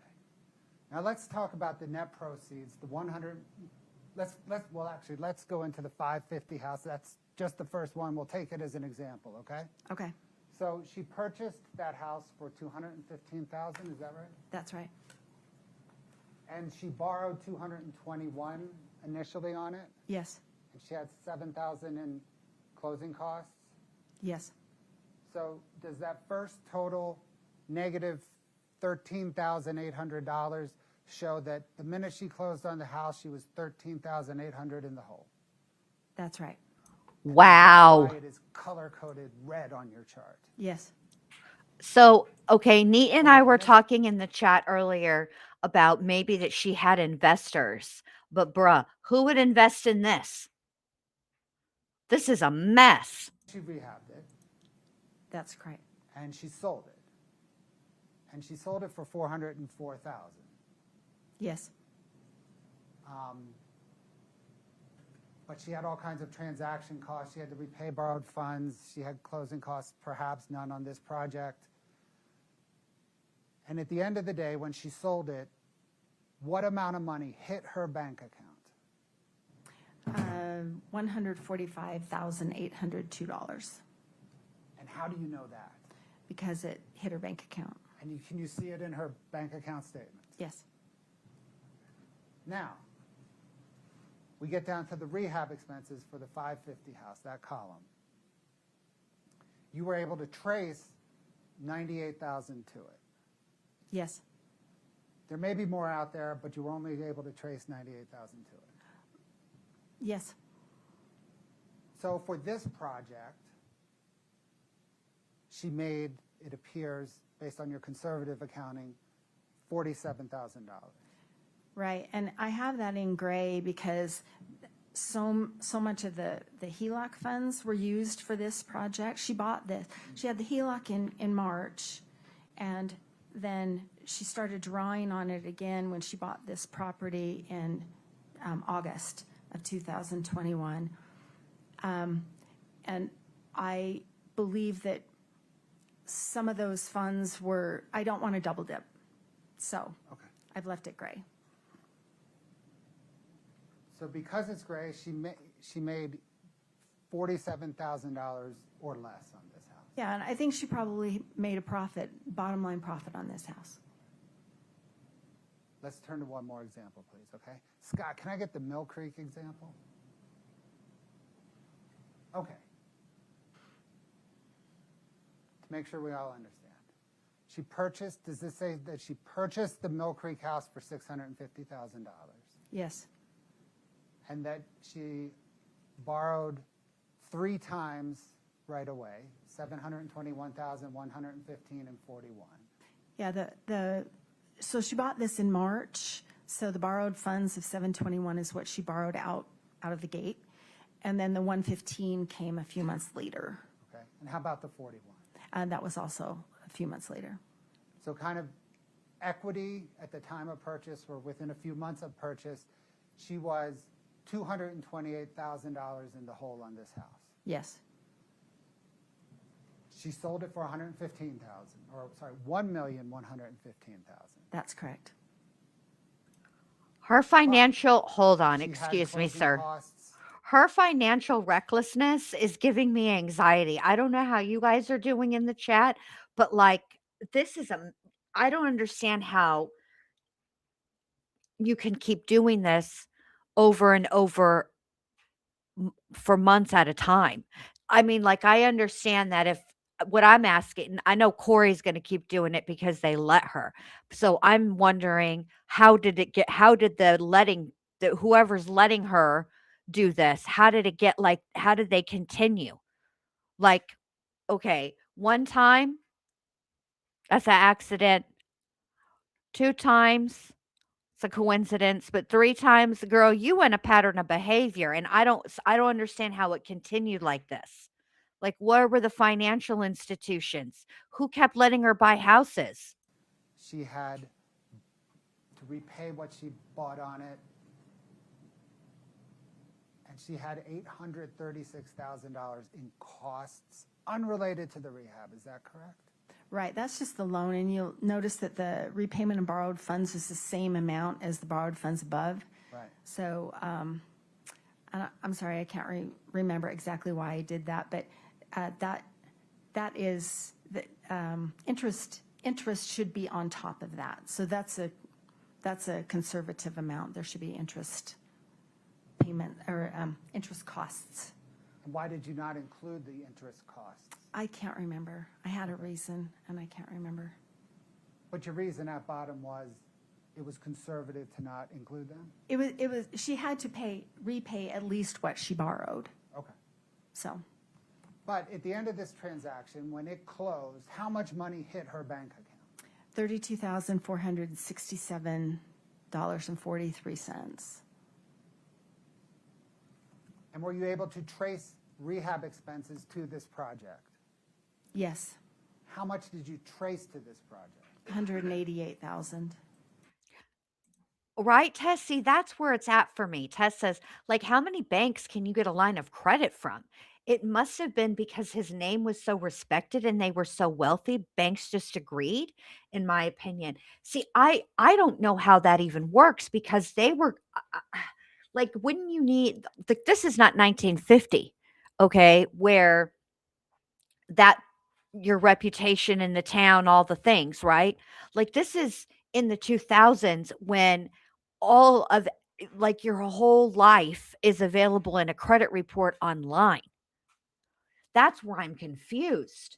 Like, how did she apply for these equity lines of credit, or not equity, but just a line of credit, and they not see that her debt to income ratio was all the way out of whack? And when she went to get, like, the loan to purchase a home, I mean, I know that the standard for you being the home is for you, and the way that they evaluate your finances is a little bit different than the way that they evaluate it if you intend to flip the home.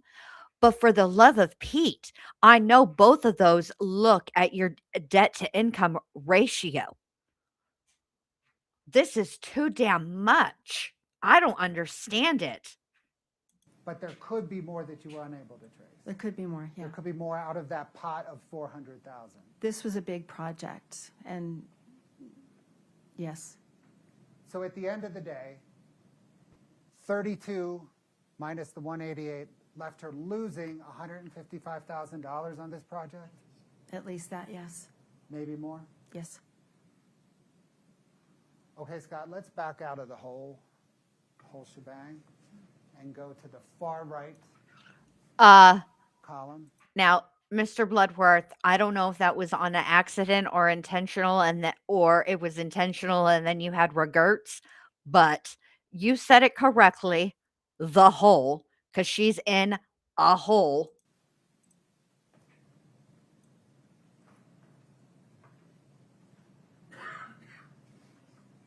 Okay, let's look at the numbers kind of off the page. There's two outlying numbers. The first is what does that 2.142 million mean? That is her net equity in all of these projects. So I've taken, that's a horizontal sum. So negative 2.1 million that she was in the hole as soon as she purchased the projects.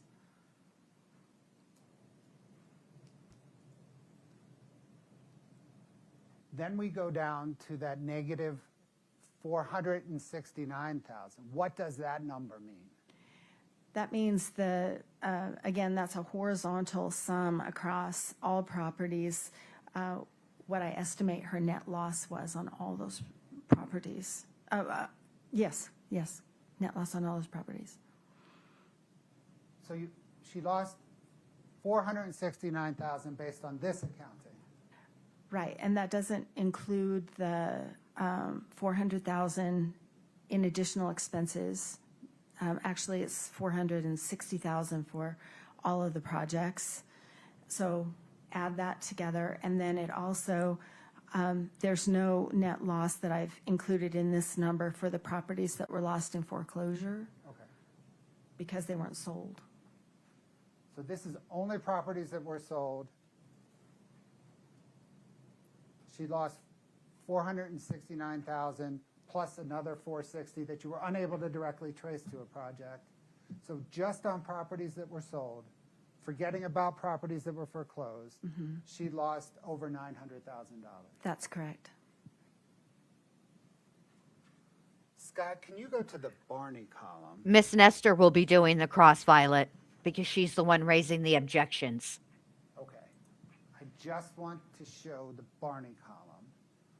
I think, Your Honor, this would be a good time to pause, and we can come back and address the Barney house. Very good. Fantastic. They're going to pause. We're going to skip. Please rise for the. They're still not back yet.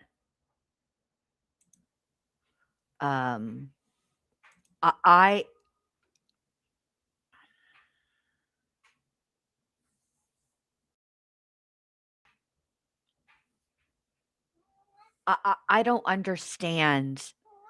Hello, Mac. Hi. Hello. Come here. I don't understand. Yes. Hello. I don't understand how you take a loss of almost $1 million. I don't, that is like, hold on a second.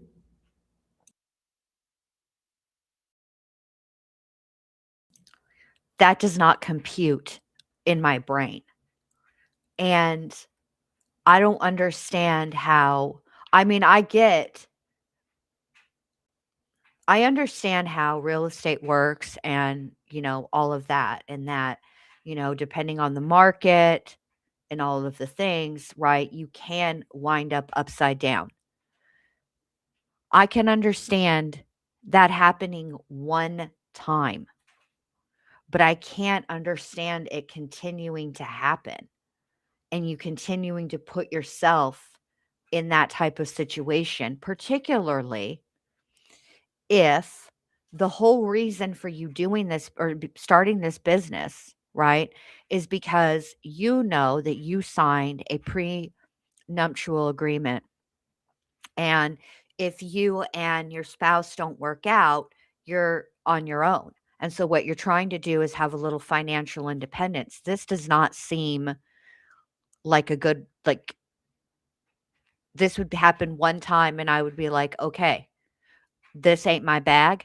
I'm gonna do something else. And I'm gonna start way smaller because like an Etsy shop, I mean, you don't can you craft? Can you I wouldn't say something? Do you have a different skill? Because I don't think real estate is it for you, ma'am. And I don't know if you just are that irresponsible, and we're about to hear where all the other money that they were like, we'll put a pin in it, we're going to come back to that later, if we're going to hear that any like shortly, or what the deal is with, but this is a whole mess. I'm telling you right now, if I went to my husband and I said, I want to start a business, okay, which in a way I kind of did, because I was like, babe, what do you think about me having a YouTube channel? This is what it would take, blah blah blah. If I came to him after a year of having my YouTube channel and said, YouTube, in order for me to get paid a payout from YouTube, my channel has to earn $100 a month in revenue. Forgive me, Ms. Nestor, the Barney House, among other things. We'll get back to you in just a second, Your Honor. I'm making an analogy here. Okay, so I have to make $100 a month on the channel in revenue in order for YouTube to pay me. Okay. If I went to my husband and I said, I spent $1,000 this month trying to make my channel successful, so I'm 900 in the hole because I only made 100. You know what he would tell me? You can keep doing the YouTube channel, but let me tell you what's not going to happen. You're not going to spend $900 a month. That would be the end of that. And he would be right to say that. I would say it to myself too. I would be like, I can't keep doing this. I can't keep being upside down. Like when I first started my channel and I wasn't monetized, I kept my expenses real low. And so but you know, even I'm I couldn't, no, this is ridiculous. I'm going to rewind it so you can hear him be more patient than Miss Nestor deserves. Here we go. Forgive me, Ms. Nestor, the Barney House, among other things, went into foreclosure, correct? After Ms. Richins was arrested, yes, that's correct. Okay. And this is the house in which there was a loan from a friend that was used for a purpose different than what was represented? Is this that one? Kind of. So originally, Kouri Richins Realty purchased the property. She ended up moving a friend in after she had purchased it. They were trying to arrange a purchase. The friend could not qualify for a loan, so they were trying to do a seller financing agreement where the friend would pay a chunk to Kouri to make up, so Kouri could pay off the hard money lenders, and then Kouri would just keep the property. They would seller finance it over time. There was a dispute right before Ms. Richins was arrested.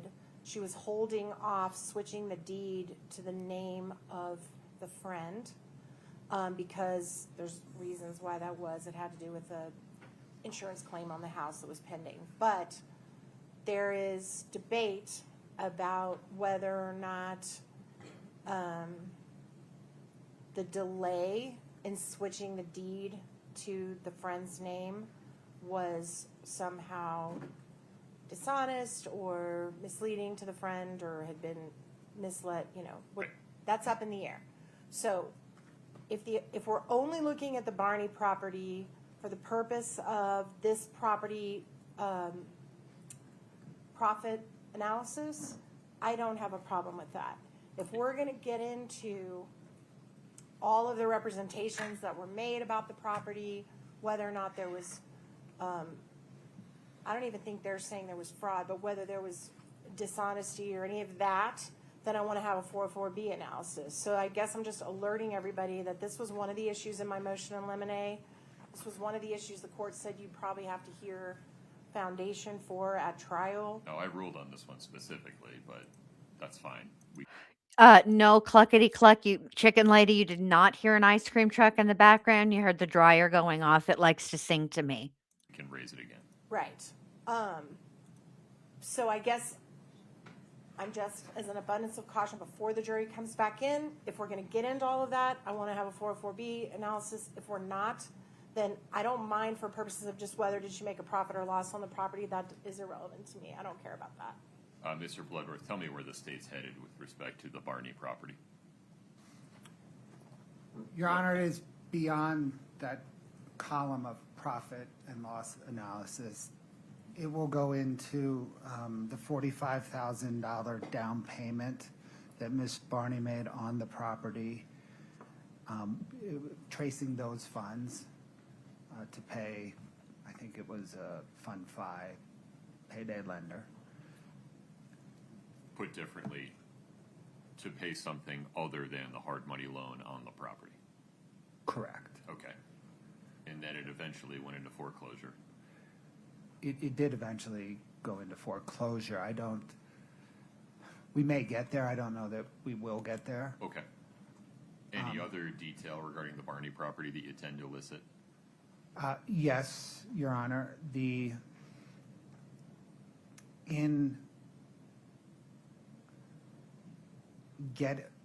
So initially the Barney property was financed by a more traditional mortgage lender. In getting financing on the Barney property in June of 2021, Kouri Richins submitted a bank statement to the lender purportedly from AFCU showing a certain balance. Her bank statement from AFCU shows a different balance. C&E's bank statement from AFCU shows that first certain balance. And so it would be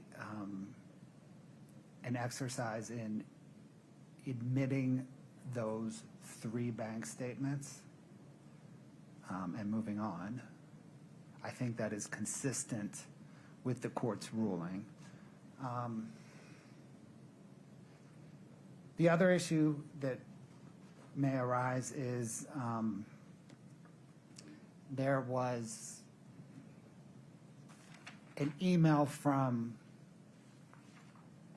that hard money lender questioning Ms. Richins about her credit score in comparison to the available cash in the purported bank statement, and then in response, Kouri Richins provides an explanation of her credit score that is relevant because, the inquiry is relevant because the lender had noticed a disconnect between her balance and her credit score. Uh-oh. Kouri Richins' response is relevant because she had a very different response to a different lender in response to a similar question. Uh-oh. They're going to prove her Okay, a so lying liar is- face who tells lies. Yes, sir. I think it would be appropriate to give the jury a 404B instruction to the following effect, and we can have a conversation about the details here, but something to the effect of, you are about to hear evidence that defendant's representations to her lenders were not accurate. Uh-oh. before the acts charged in this case. そんな生かすな This evidence is not admitted to prove a character trait of the defendant or to show that she acted in a manner consistent with that trait. You may consider this evidence, if at all, for the limited purpose of determining a non-character issue such as motive. Keep in mind that the defendant is on trial for the crimes charged in this case only. You may not convict the defendant simply because you believe she may have committed some other acts at some other time. Your Honor, could you please read that very first part where you said you're about to hear, what was that? Evidence that defendants' representations to lenders were not accurate before the acts charged in this case. Okay, it's not just lenders, though. It's also Oh, her boy. statements to Oh, Ms. boy. Barney, who was her I don't know tenant. that we're going to get into evidence of that, are we? So, I can add that to the list, that's fine. But it wasn't clear to me that the back and forth between, The lenders and others, because part of this Fine. is in an email to her, okay, to a banker. It's not, I mean, through her, lenders and others is not a problem. Yeah. Anything else? Come on, Miss Nestor, let's go. A visual person, may I just look at it? What you have in your hand? Is CR 411. It is the standard Muji second 404B No, just the very instruction. first part, the part that you wrote. Representation. Uh-oh.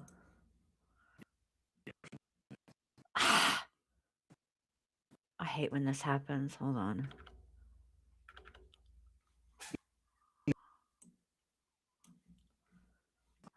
Oh, no. Let's see. to see Sorry. bank statement showing this, and then Ms. Richins comes back with a bank statement showing this. So It's glitchy on there and not mine. There is a relevance to the iteration that is beyond a cumulative effect.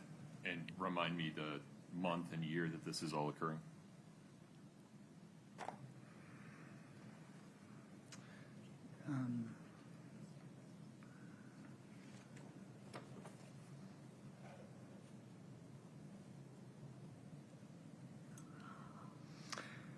So, Your Honor, it begins in the summer of, kind of late summer, early fall 2021 into January 2022. Okay. I mean, that's close enough in time. So Violet says, if by a miracle the jury finds Kouri Richins not guilty, what piece of evidence do you feel would have swayed them? Just curious, or anyone else in the chat. Okay. Before that interview with Robert Crozier was played, I would have said his testimony, because they couldn't really connect her to, even if she didn't directly and implicitly ask for fentanyl, once she was told that the fentanyl was all that they had, that she then agreed, oh, that's cool, or whatever, if that's all you got, I would have said perhaps him. But I think we are so far from the state being finished that I would like to revisit this question when they rest their case in chief. So I think we should totally ask that question, because at the end of the day, truth be told, that's what really, they could rest. The defense could say, we're not going to put on any evidence, and then that would be that, right? Or the state could rest. The defense could say, all right, we're going to put on some evidence. And then in that case, the state then gets a rebuttal case. So I think we should absolutely revisit this question when the state rests their case in chief. So Ms. Nestor, Okay, so that language is fine in the instruction, but I just want to make sure the record is very, very clear that my objection is to it coming in at all, that to inject wire fraud with respect to Ms. Barney, banking fraud, wire fraud with respect to the email that she sent, banking fraud with respect to altering bank statements, all into an aggravated murder case where she is not charged with any of these counts is significantly prejudicial. It is a significant attack on her character, offered to show action in conformity. It is irrelevant. It is 404B. And just to make sure I've made the record, 401, 403, 404B as to all of that coming in, period. Okay. As discussed on the record, in multiple days of motion in limine hearing, and in 2 written rulings by the court, both on defendants' motions in limine and the court's amended ruling regarding intrinsic evidence, defendants' 404B objection to the admissibility and defendant's objection to the admissibility of this evidence under Rules 401, 02, and 03 are overruled for the reasons discussed on the record previously and written about extensively by the court. The issue before the court today is the form of a 404B instruction to be given before the evidence comes in. I think we've arrived at that form, correct, Ms. Nestor? Yes, sir. Mr. Bloodworth, any addition there? No, Your Honor. Okay. Anything else before we invite the jury? No, Your Honor. Ms. Nestor? No, sir. Okay. We're ready for the jury.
I mean, I,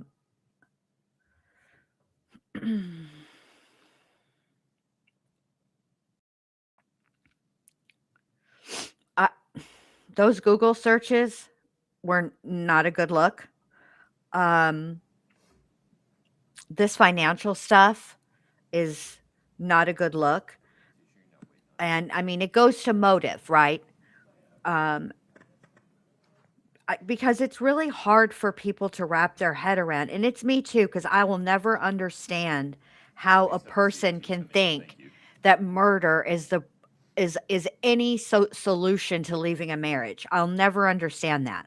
And nobody else will. But I think, and I have to remind myself this all the time, I don't have to understand it. I don't have to agree with it. I only have to accept whether or not that's her way of thinking or the defendant's way of thinking. Please listen carefully.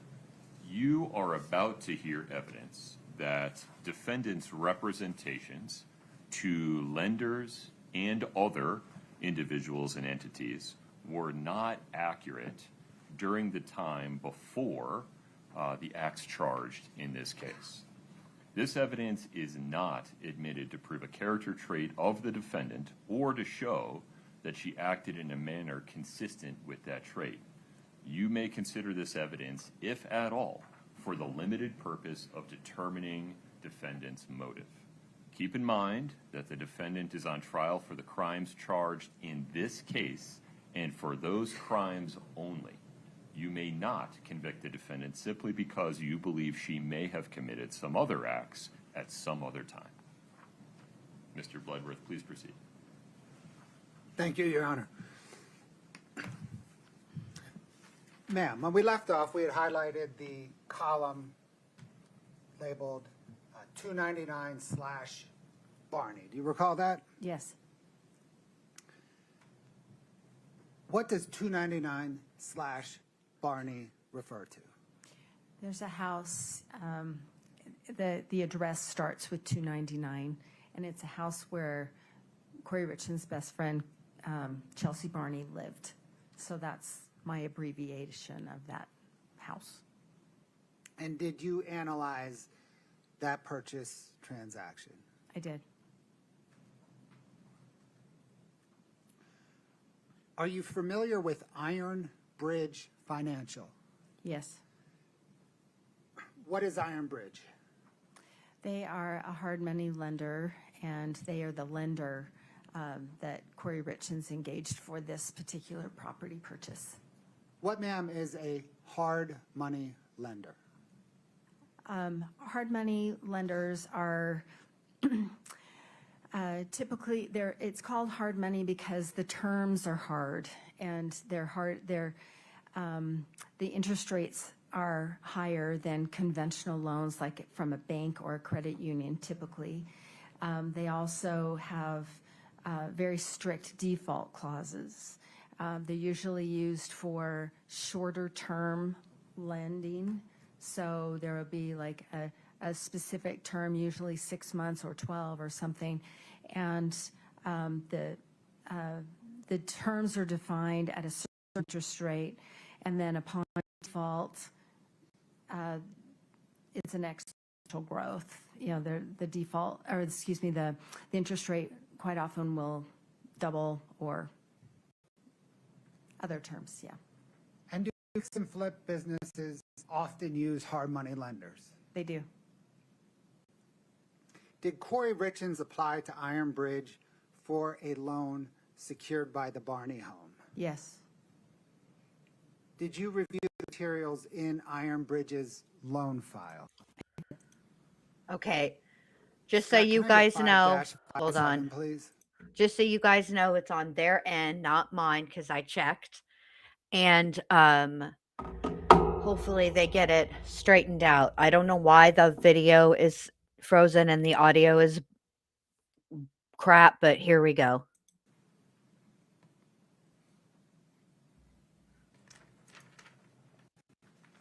Ma'am, do you recognize this document? I do. What is it?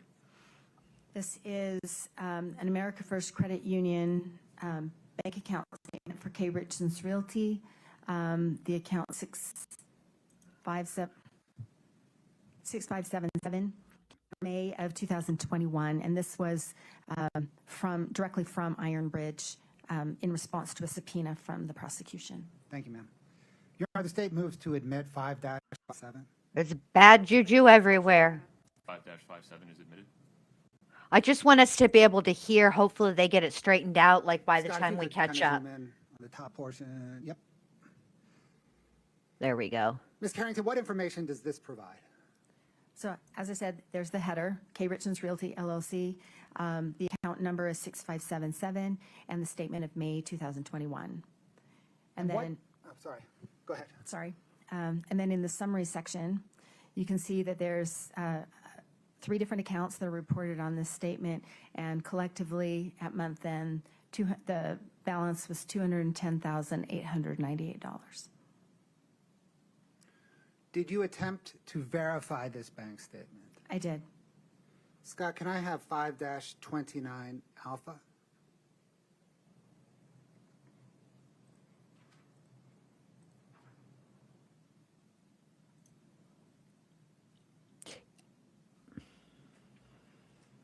I think the witness can see it. Okay. Can you see it? I do now. Sorry. Ma'am, do you recognize this document? I do. What is it?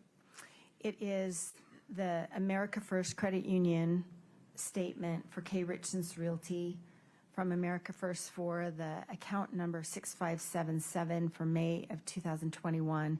And this was directly from the credit union pursuant to a prosecution subpoena. Your Honor, the state moves to admit 529A. Same objections. 529A is admitted. Published now. Yes, Your Honor. Okay. Scott, if you can zoom in. Ivy Lease says, Ma'am, what does this hold on.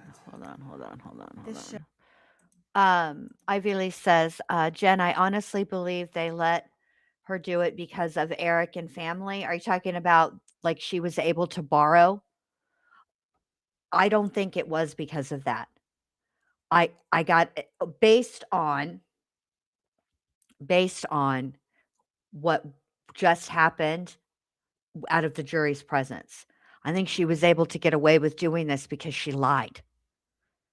Shows in the header, the Kouri Richins Realty LLC. This time it's using that PO Box 759 in Camas.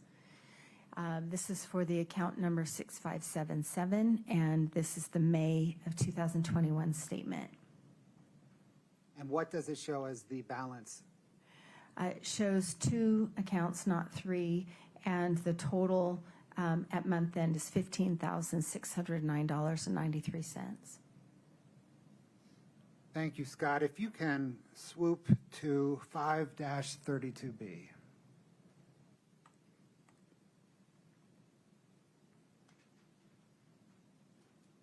Ma'am, do you recognize this document? I do. What is it? This is the America First Credit Union statement for C&D Stone Masonry, which is Eric Richins' account company. And this is the May of 2021 statement that came directly from the credit union in response to a prosecution subpoena. The state moves to admit 5-32B, Your Honor. Same objection. 5-32B is admitted.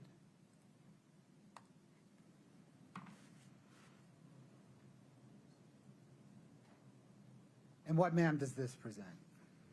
So in the header, we can see the company is C&E Stone Masonry LLC, which is Eric Richins and his business partner's company, and their account is 7664, and this is the account statement for May of 2021.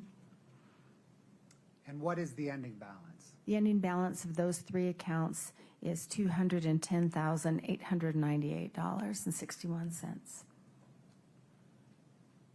Is it accurate then that the statement provided by the lender Ironbridge contained the header of Kouri Richins Realty and the account summary for C&E Stone Masonry? That's right, and also the body of the transactions. Scott, can I get Exhibit 2-6, please?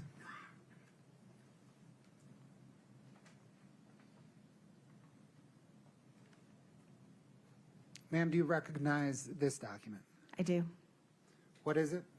It's an email string between Ironbridge and Kouri Richins, and this was from Ironbridge in response to a subpoena from the prosecution.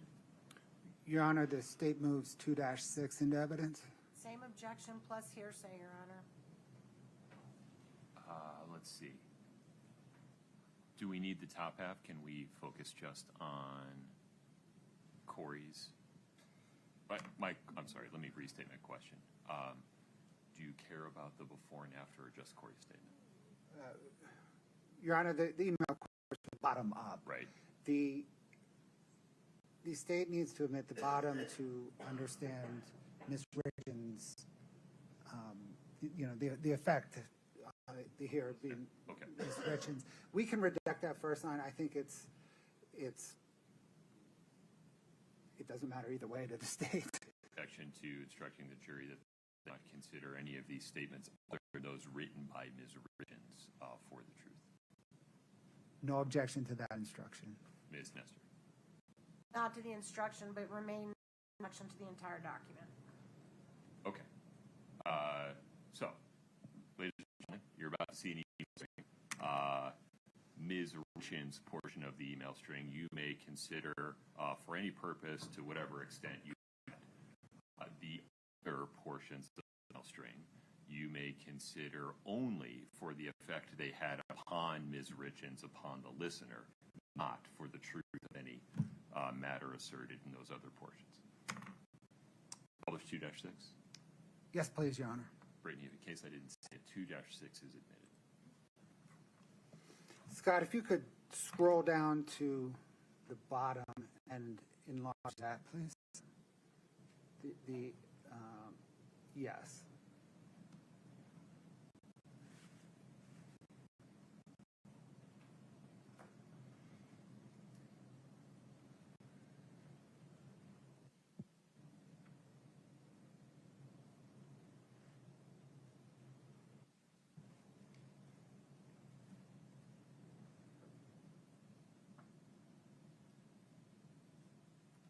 And then Scott, if you can scroll up to Ms. Richins' reply, please.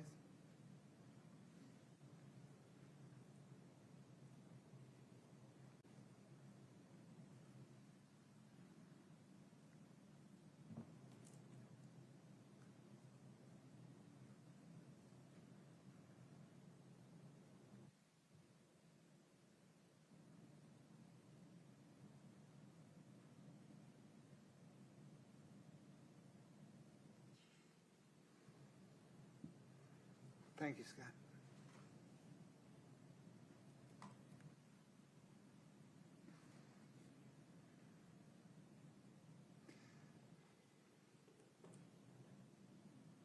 Ms. Carrington, did you analyze whether all of Kouri Richins' credit card delinquencies were paid off in July of 2021? I did. Were they? No.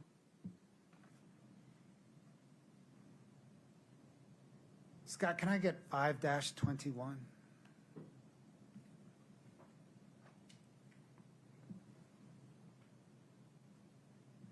Ma'am, do you recognize this document? Yes.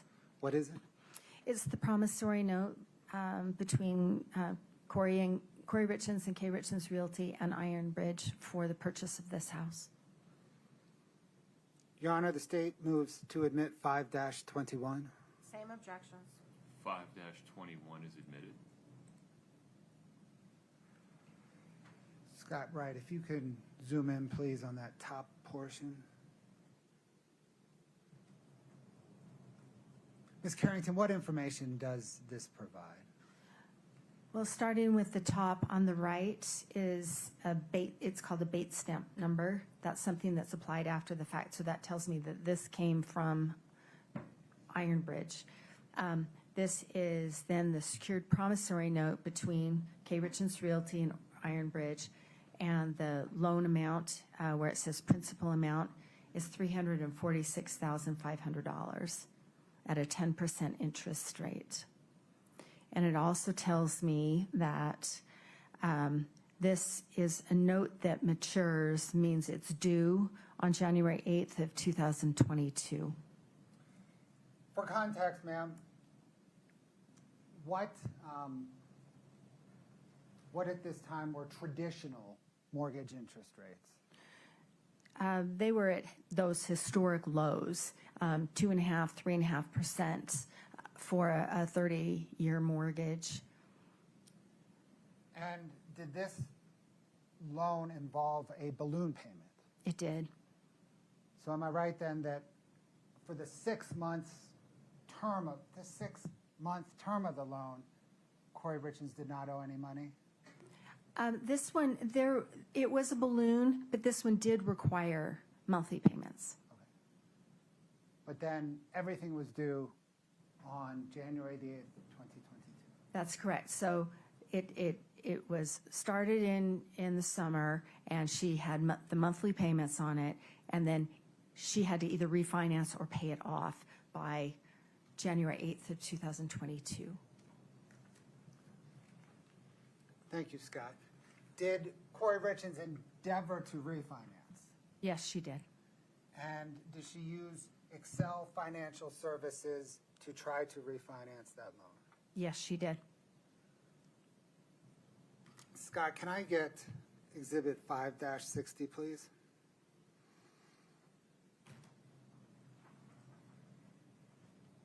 Ma'am, do you recognize this document? I do. What is it? It's the America First bank account statement for Kouri Richins, her personal checking 5244 for July of 2021. And this is from Excel Financial and its principal, David Ige, in response to a prosecution subpoena. The state, Your Honor, moves 5-60 into evidence. Same objections. 5-60 is admitted. Scott, can you blow it up?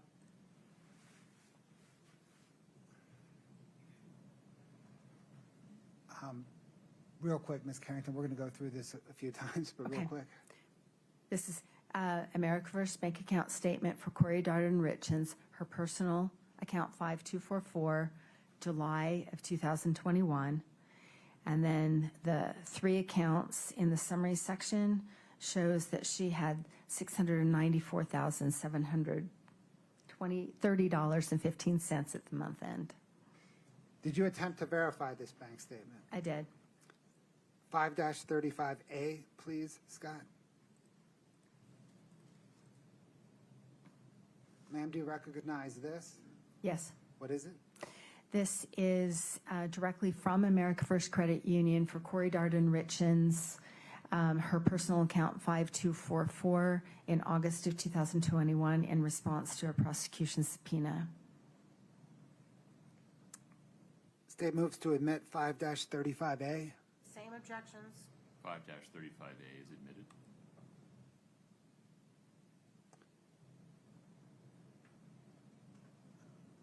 Scott, if you could enlarge it, please.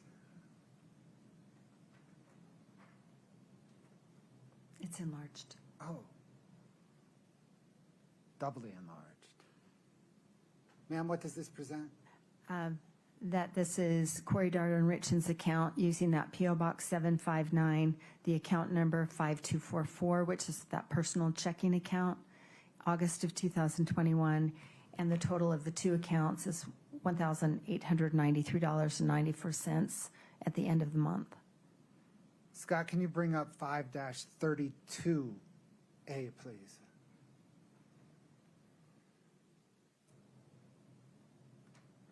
Ma'am, do you recognize this? Yes. What is it?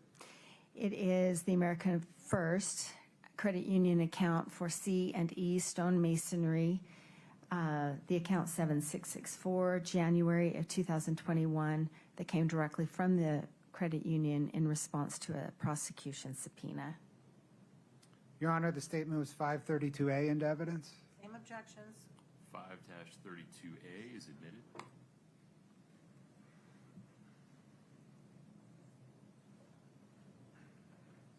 Ma'am, what does this present?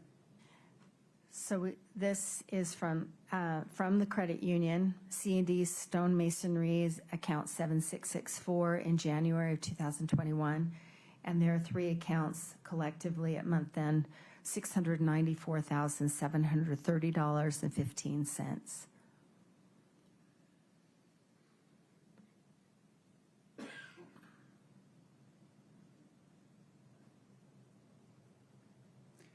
Thank you, Scott.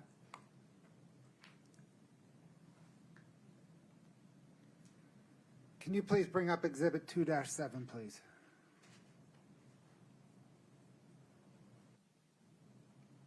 Ma'am, do you recognize this document? I do. What is it? This is a document in response to the subpoena from Excel Financial Services and its principal, David Ige, in response to a prosecution subpoena.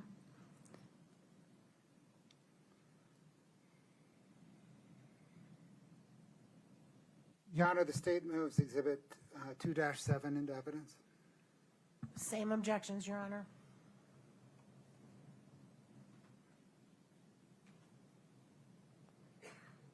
Would you approach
moving to admit 2-7?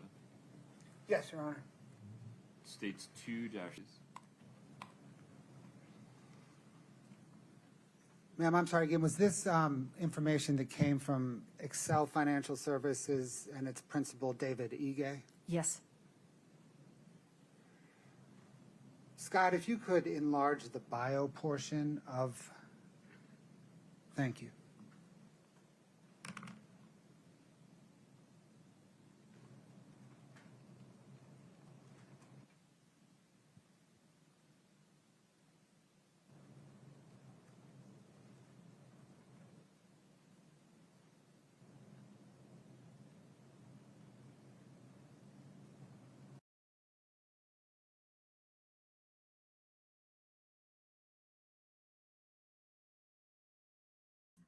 Okay, I'm going to read it. Here we go. I have been doing real estate investing for 4 years, from fix and flip projects to buy and holds to investing in companies and wholesaling. I have done small projects as low as $2,500 for an auction home up to selling multi-million dollar fix and flip projects. I have a master's degree in human resources, in which has become this terrible syntax. I have a master's degree in human resources, in which has become very valuable in running my company of 147 employees based out of Park City, Utah. I am currently working on my general contractor's license that will be completed within the next month. I have been certified through Retinus Real Estate Investment Education, and I also obtain a real estate license. In my last 5 deals alone, I have profited nearly $1 million. I am very confident in my work, in my team, and my projects that I invest in. I would love to work with new investors on upcoming projects to really maximize the ability of our real estate investing capabilities and reach our full potential. May I suggest you take a basic writing class first? There are several grammatical syntax errors in this bio.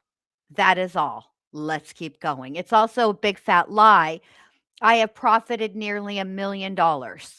No, ma'am, you have not.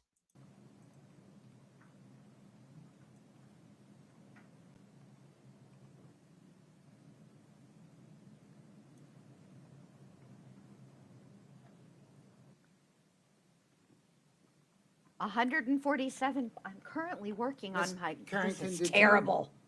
Analyze Kouri Richins' finances to determine if she employed anyone, and if so, how many employees she had? Yes. How many employees did she have? I don't know how many employees, but the payroll expenses that appear in her bank account statements are in the neighborhood of like $1,500 or $2,500. They're not consistent. So I don't know how many, but it's a very low number. When you say her payroll expenses are, Yeah, I would say it's very low as well. Lord. what did you say, 1,500? Some of them are $1,500 or in the neighborhood of $2,000 or $2,500. They're not consistent. Okay. And is it, call it 1,500 to 2,500 weekly, biweekly, monthly? No, they're occasional, they're periodic, and nothing that would rise to the level of paying, I don't think, paying over 100 people. Would it rise to the level of paying over 3 people? Depends on how much they're making.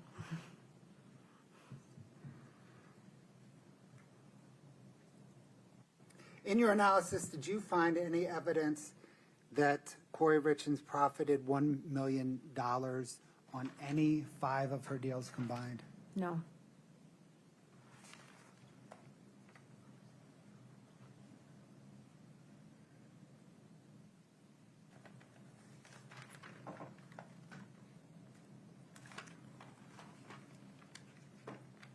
Thank you, Scott. Can we get, please, Exhibit 4-5?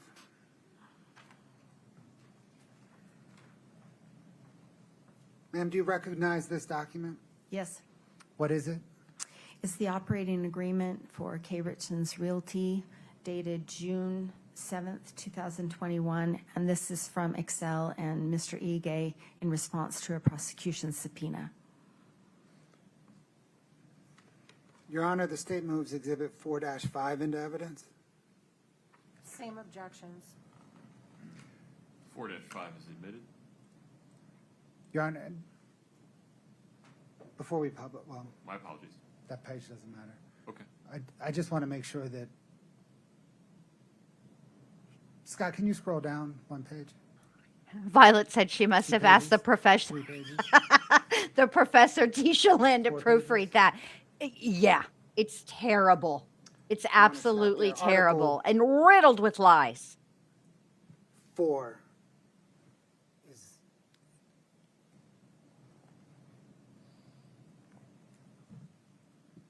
that's the relevancy. Okay. I may be missing a nuance here. Ms. Nestor, anything, folks, I apologize. In an abundance of caution, please approach the bench for a moment.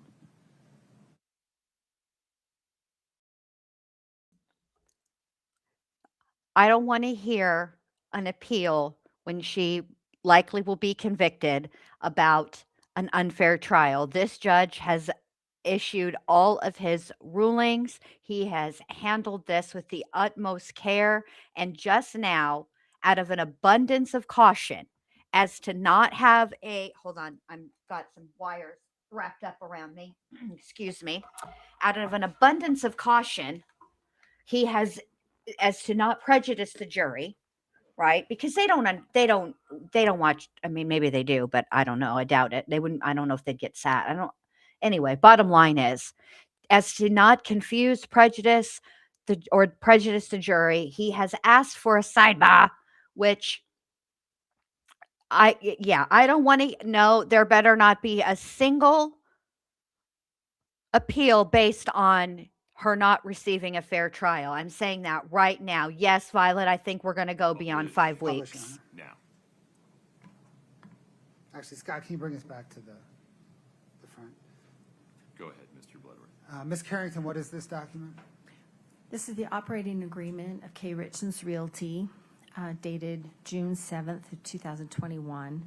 And this was provided by Excel Financial and David Ige in response to a prosecution subpoena. Scott, if you could scroll down, please, to Article 4.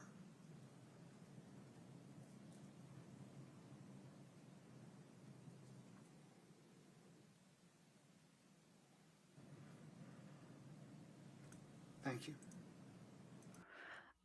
It reads as follows. Article 4, interest and authority. The ownership interest in the company will be as follows.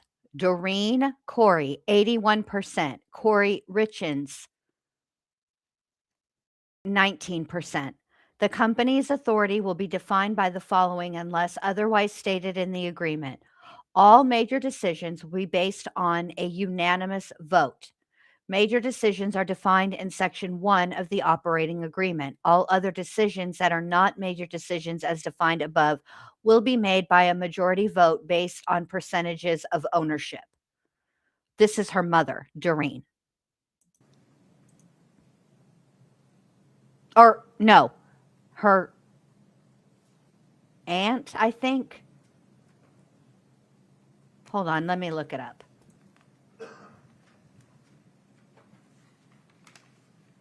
Scott, if you could bring up 5-61, please.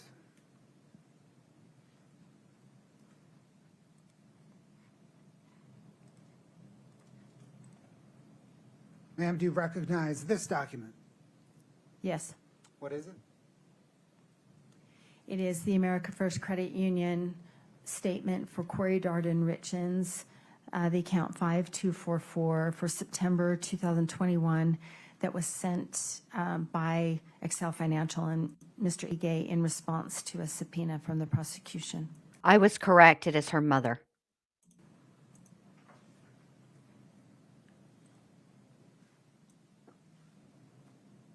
Your Honor, the state moves to admit 5-61. Same objections. 5-61 is admitted.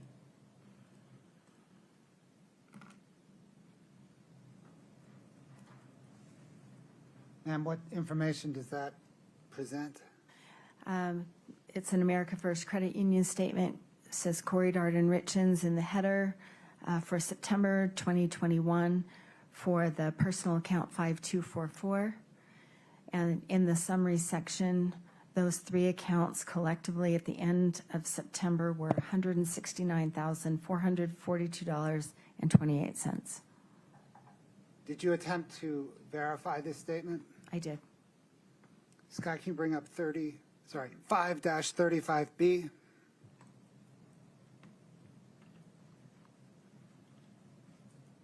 Ma'am, do you recognize this document? Yes. What is it?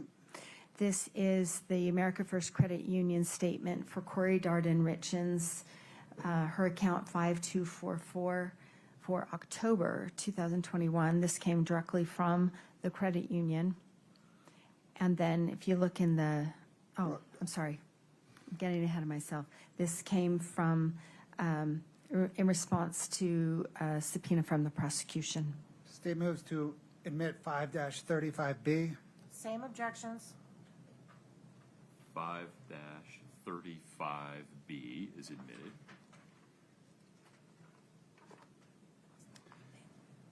Scott, 5-32D.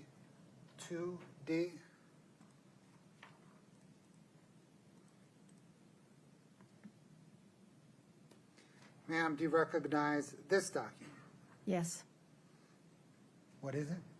This is the America First Credit Union statement from the credit union of C and E Stonemasonry, account 7664 in September 2001, directly from the credit union in response to a prosecution subpoena.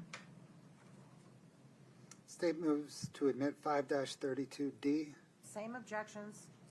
Can- 5-32D is admitted. Scott, if you could zoom in. Ma'am, what does this present?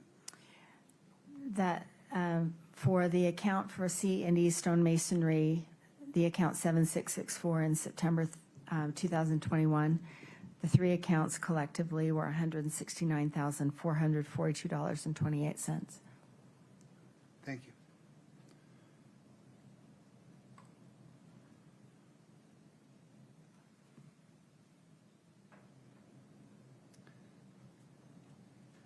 Scott, can you bring up 5-62? I mean, he's putting these in, but I'm not maybe let me pay a little closer attention. Maybe I'm missing the Scott, can you bring up context. can you take 562 down? Can you bring up 5-29D? Split screened with 5-29C. Oh, that makes sense, Ivy Lee. Ivy Lee says the reason I say that because she used Eric's name on something I forgot for what 4 days And after these she put her documents name follow on the that. same So that's pattern why I we said just that I seen it discussed. in Emily. Yeah, I believe it. I Yes, believe they do. you. Your Honor, the state moves 562D, 529D, and 529C into evidence. Wait, I'm sorry. Was it Oh, here we 562 go. or 562D? I don't know what It's just 562. Would I you don't like to know. see that again, Ms. Nestor? Yes, so same objections to 529C and 529D. I don't remember seeing 562, so if we could just put that up for a second. Sure. Same objections. Okay.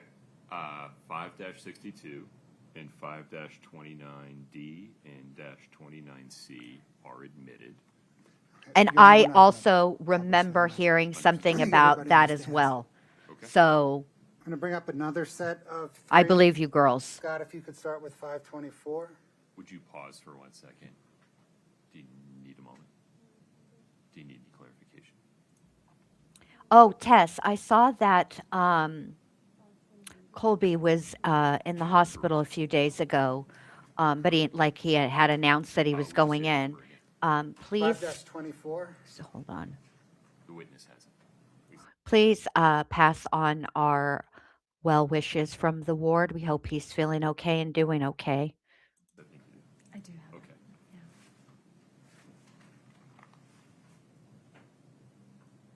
I'm tracking wrong.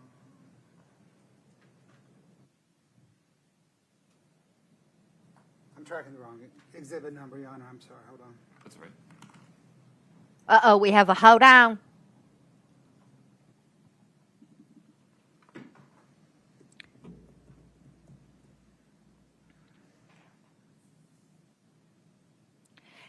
I'm trying now to remember, you guys, what it is she signed Eric's name to after he had passed away. I really need to put it how it was, after she murdered him.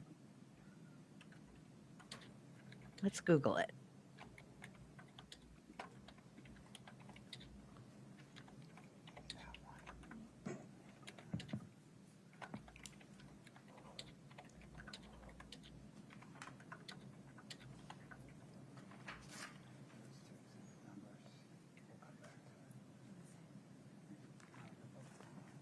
Ah. It's on to open a fraudulent y'all brace yourselves. A $250,000 line of credit on his stonemasonry business. And prosecutors allege she attempted to change his life insurance policy to make herself the sole beneficiary. Do we need to do something to help you? No. A handwriting expert identified a strong probability that Kouri signed Eric's name to obtain a $250,000 home equity line of credit after his death. Make sure 5-24, correct? Yes, Your Honor. Okay. Yikes on bikes. And I apologize, Scott. I go back to wherever Mr. Bloodworth wanted you to be. That's page 149. Ugh. I would love Court TV. So, What are Scott, you can doing? Please bring up 5-29E. I'm sorry that the stream is yucky, guys. It's not on my end this time.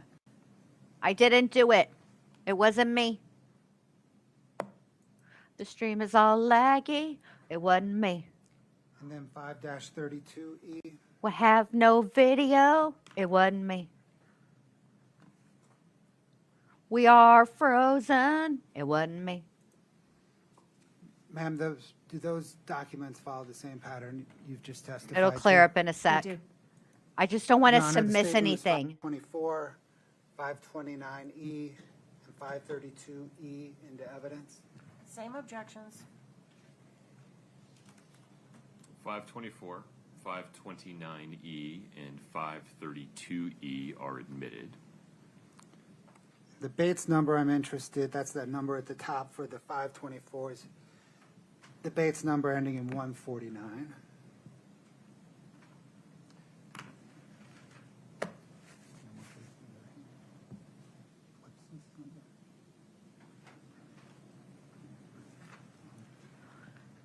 What do you mean, Jennifer? Bendy has finally lost her mind. 5-29F. Just trying to make the best out of a not a best 5-32 situation. Know what I'm F. saying?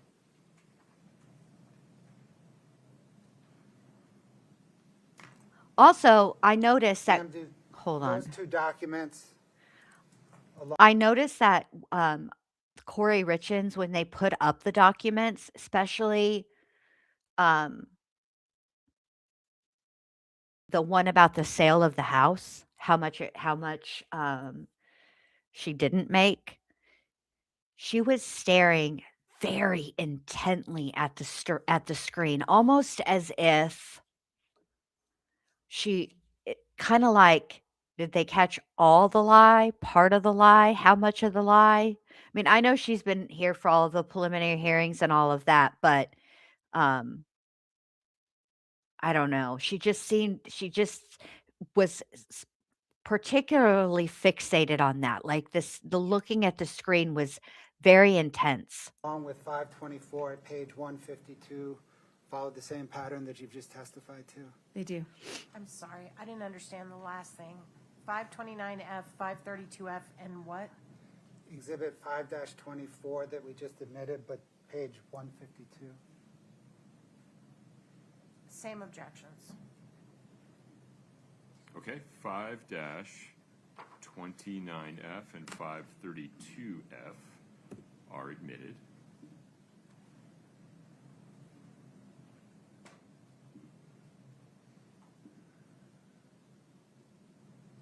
Ma'am, I want to ask you now about a $45,000 set of wire transfers related to the Barney home. Do you know what I'm talking about? I do. What is your understanding of the purpose of those wire transfers? Those were in January of 2022 from Chelsea Barney to Kouri Richins for the purpose of a down payment to buy the 299 Barney house. Nate, we will be very quiet. By we, I mean me, and I shan't be singing any longer as to not embarrass you in public. Good luck at your appointment. That is all. So it was a down payment. Objection to speculation about what it was for and hearsay. Move to strike.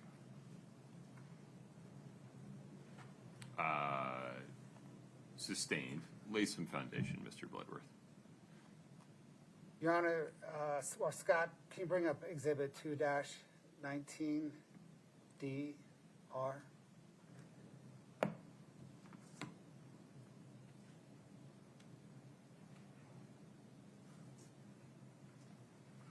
Would you mind blowing it up, Scott? I can't read the text.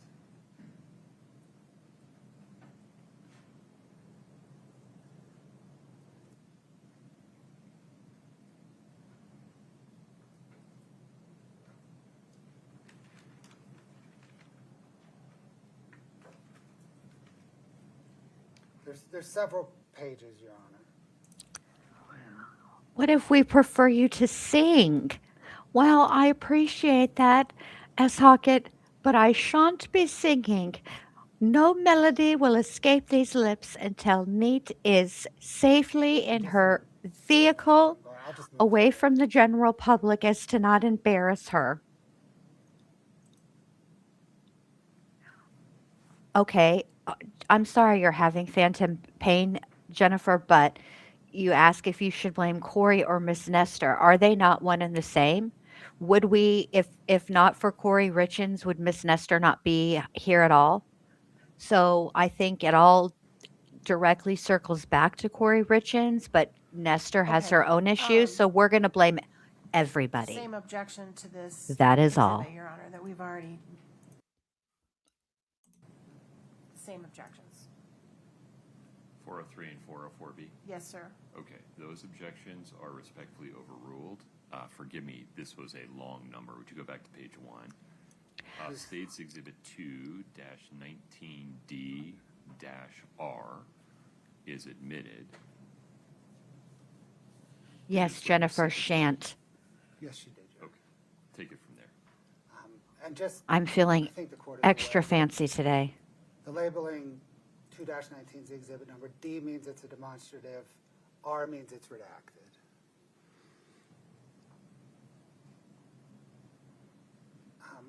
Ms. Carrington, have you seen this document before? I have, yes. Your Honor, can the court publish it to the jury? Yes.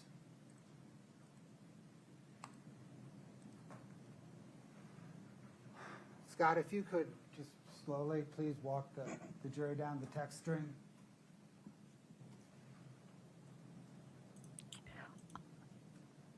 It reads as follows.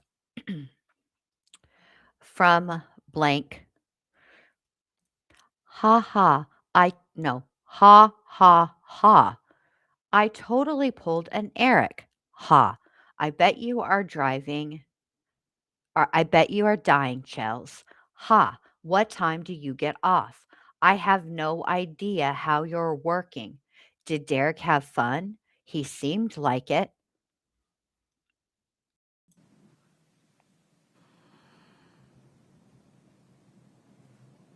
Ma'am, is this a text string between Chelsea Barney and Kouri Richins? That's my understanding, yes.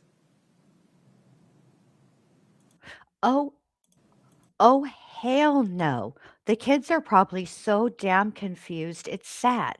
As soon as she meets someone else, she will do this all over again. Okay, so for your house, we are finally getting everything done. I don't have an exact number on your mortgage yet, but it will be about 2300, maybe 100 more or less. I will have final numbers this week and then I'll let you know.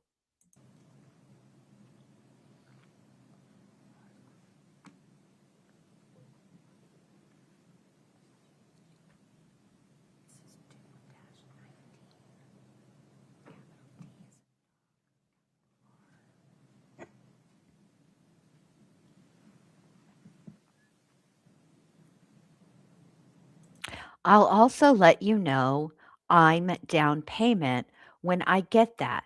It will be this week, but don't stress. It will be affordable for what you have. No worries. And Kouri Richins is in blue, right, at the 1987 number? I believe so, yes.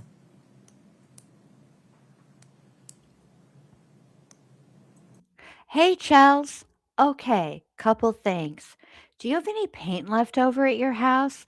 My mom said she used some kind of paint to touch up a cabinet there, and she was pretty sure she left it with the other colors. It would have been darker gray. Excuse me, let me read it as it's written. We're gonna be closing on your house Tuesday. What are you comfortable with putting as a down payment?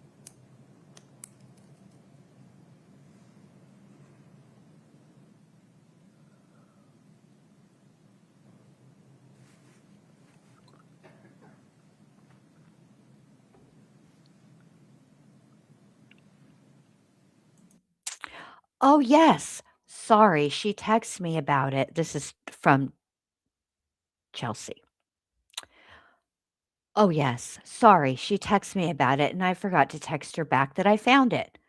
Okay. What are they wanting as one?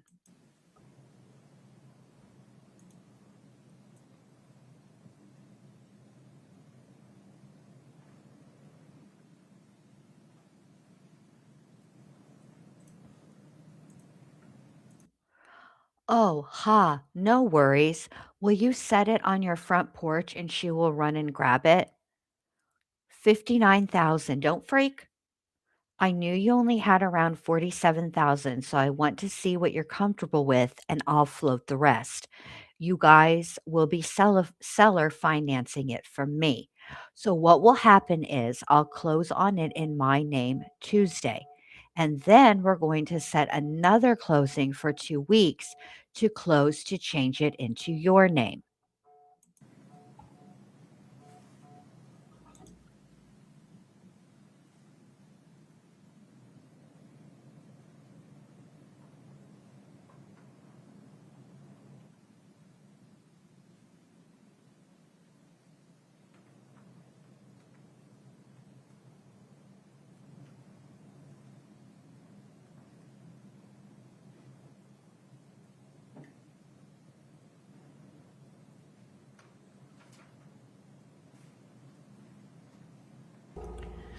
I'm sorry, I got a call. Let me rewind. Excuse me, don't be highlighting it yet. I'm not ready.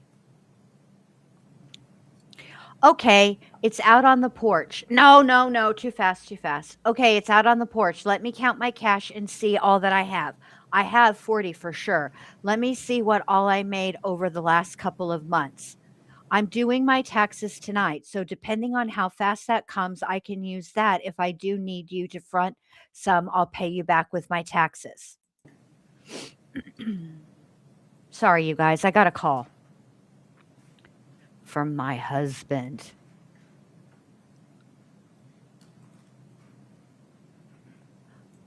Okay. No, no. I'm springing this on you last minute. They are just finishing docs. I knew I would have to float some cash. Not stressed. All is well. Just ready to get this wrapped up so I can pay out my lenders and put this in a long-term loan. So don't worry about paying me back. It will just be wrapped in the loan. If you can do around 45,000 or 45K, that would be perfect. If not, don't stress. Yeah, fucking wild. I'll have to probably call you though. Ha, it's a lot to text. Cool. I'll text my mom. Thank you.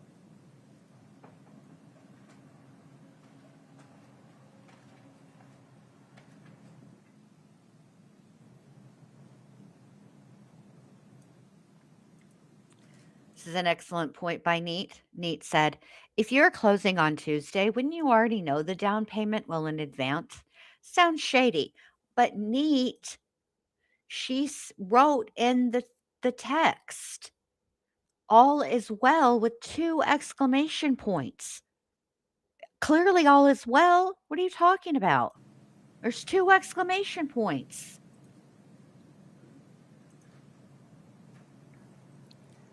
Okay, I will count how much I have. I'm sure I can do 45, no problem. Okay, call when you can.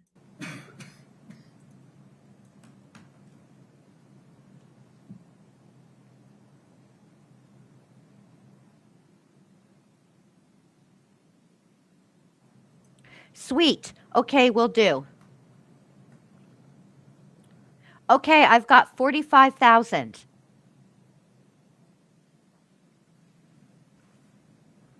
Oh. Woot. Woot woot. Okay. Woot woot. Put her in jail for that alone. Woot woot. Okay, can you deposit in your bank tomorrow? Can you deposit it in your bank tomorrow and then just wire it to my account and then I'll wire it to the title company? Then I'll send you the receipt and docs. Woot woot. She'll be locked up for that alone.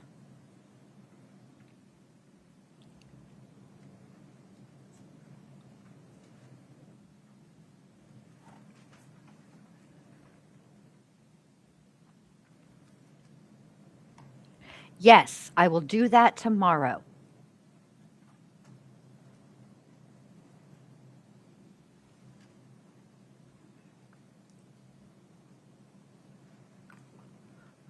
Awesome. Here's the information.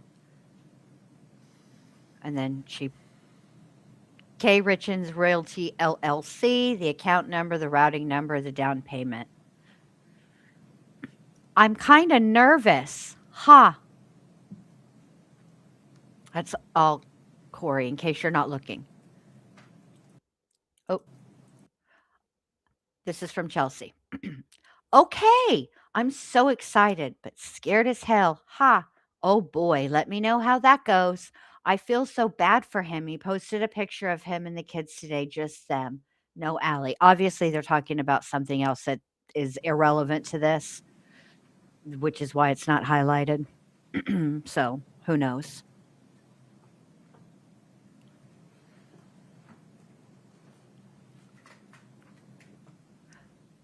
Ha, ha.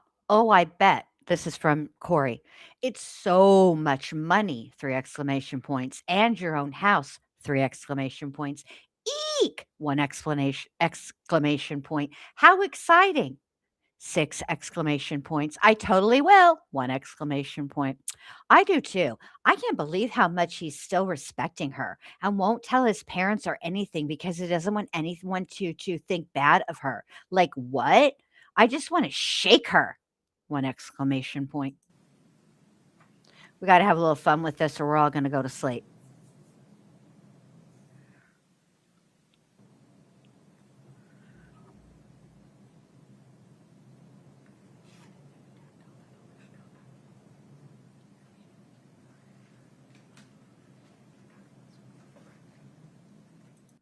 Yes, 2 exclamation points. Oops. I just hope I can get back on track and develop a savings again. Ha. Not that that was much, but I thought so. Oh, I want to fucking slap her. She's been such a bitch, and I can't believe he's being so nice to her. So nice still. 2 exclamation points. That's from Chelsea. I didn't mean to bang my mic. I'm sorry if that rattled your earbuds. You can take points off in the interview portion or the bathing suit portion. Those are the ones that count the most. I don't really know. I know the interview's a big deal and the bathing suit's a big deal. Hey, this is from Kouri. Hey, 1 exclamation point. You're not one the wrong you're. She used possessive, not the verb, not the contraction you are. You're not wanting Derek on title, right? Just you written as Chelsea Barney.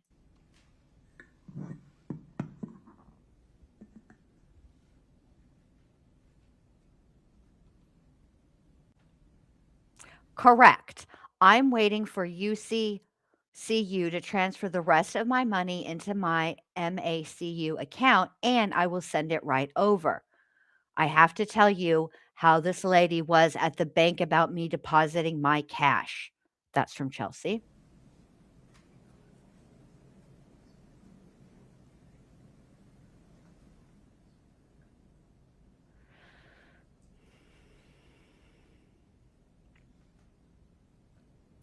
Kouri responds, okay, cool. That's what I thought. Okay, no worries. Oh, God. Not even capitalized God. Did they think you robbed a bank or something? Maybe she's asking a question. I don't know. She didn't use punctuation, Miss Author. Chelsea responds, this lady was such a bitch. I'll have to call and tell you.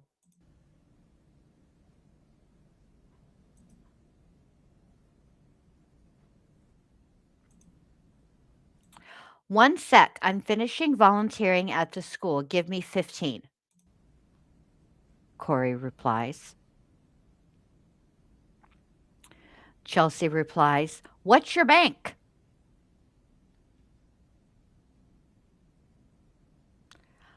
Kouri responds, America First Credit Union.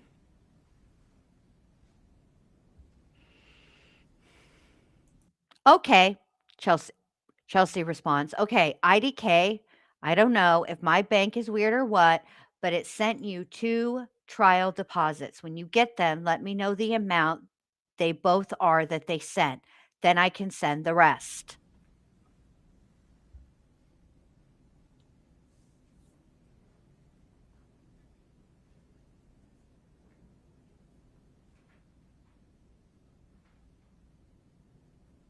Kouri responds with nothing, just looks like it's red. Definitely weird. I have never heard of that, Kouri responds. There was a blank text there, so I'm not sure. I know, it's asking for all these questions, replies Chelsea. Again, Chelsea is responding, would Venmo work?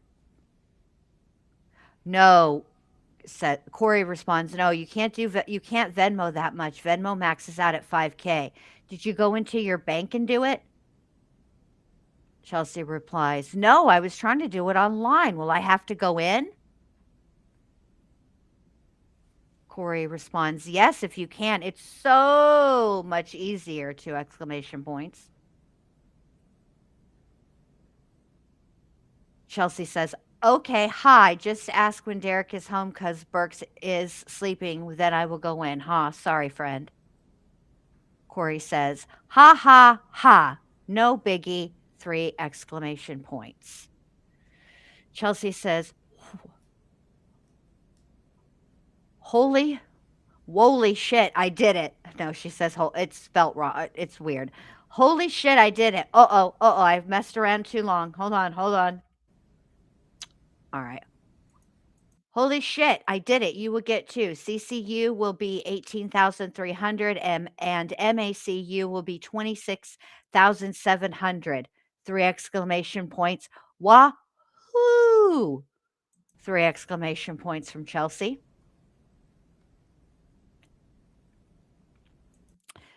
Kouri says, or responds, I should say. She didn't say anything. Kouri responds, ha, ha, ha, ha. You did your first wire transfer, Chels. Congratulations. Because she's an expert at it. We looked at her bank statements. 3 exclamation points. Ha ha. I go about 10 of those a week. That's how my business functions or fails. Okay, I'll let you know when funds are received. It will be first thing in the morning.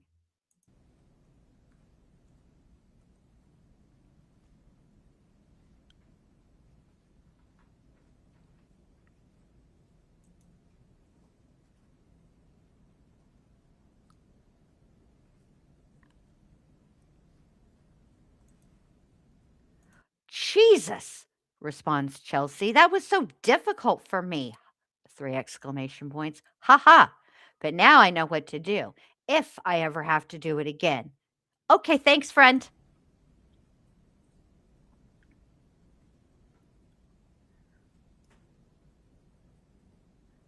And then Kouri responds with, laughed at Jesus. That was so difficult for me.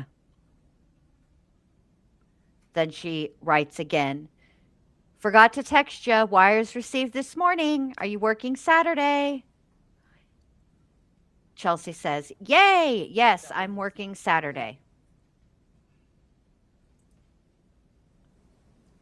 That text exchange mentioned a $45,000 down payment. Did you trace? Okay, so Ivy Lee says, hey, Jen, can she get a deal at this time? Let me check on that. My gut response is it would not. Could she plead guilty in the middle of the trial? I do believe that she can. However, your question was about a deal. I don't think that the state would entertain a deal. I think that the time for a plea agreement or a deal has come and gone because now they've sat a jury. But yeah, I think you can. I'll look it up for sure. Those 2 wires? Yes, I did. Scott, if you could bring up 5-29G at Bates 794.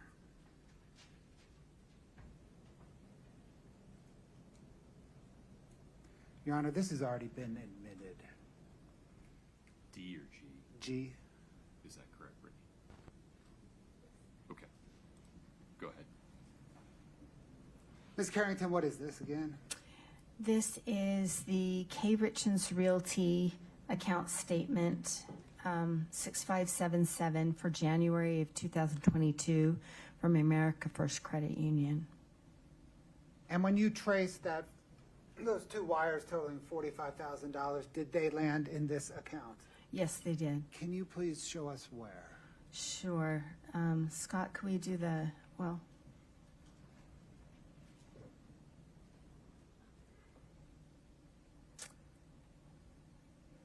let's see, it's the middle.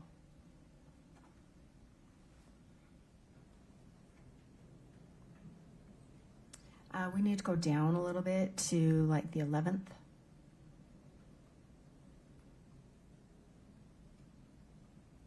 The 12th, like the 11th and 12th. Yes, thank you. So you can see on the 12th, the $26,700 coming in. And then if you go down a few other lines, also on the 12th, down a little bit more right there, that bank-to-bank transfer, that's $18,300 coming into the account. Those are those 2 wires from Chelsea Barney. And Scott, if you can move it to the left. At the time they hit the account, what was the account's balance?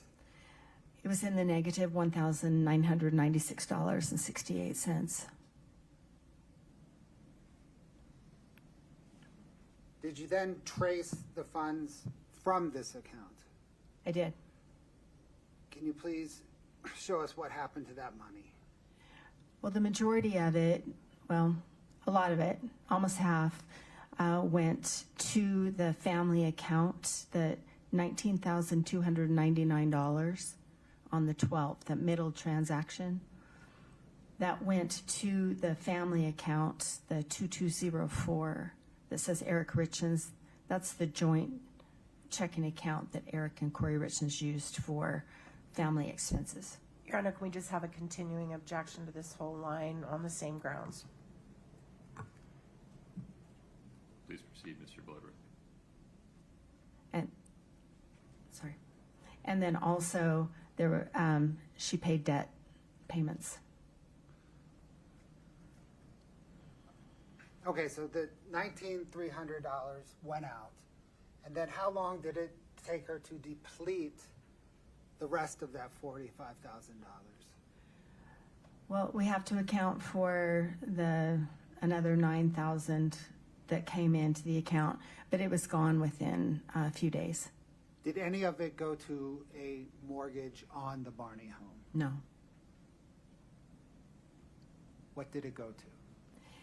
The transaction that's highlighted, the $19,299, that is the same amount that was paid to FundFi, which is one of Kouri Richins' payday lenders. So that money went from this KRR account to the personal joint account, and That's then correct. to FundFi to pay off debt. The part of that's true. So this amount on January 12th went to the family account. And if we go to the family account, you can see right before this payment had been made. So this money going back to the family account replenishes that exact amount. Let's do that. Let's go to 5-33A.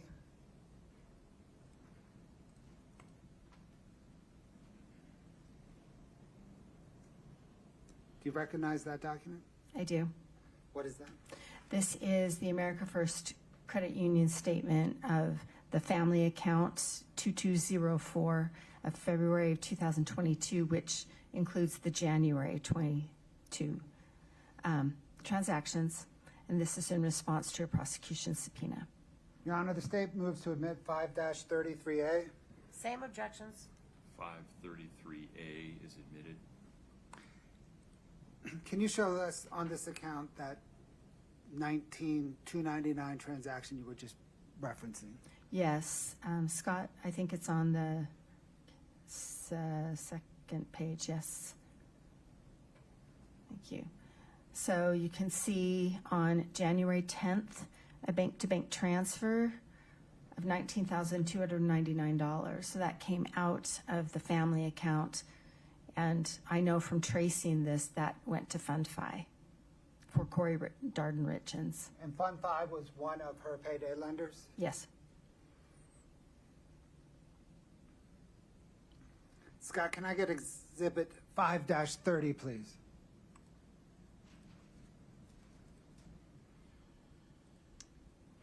Do you recognize this document? I do. What is it?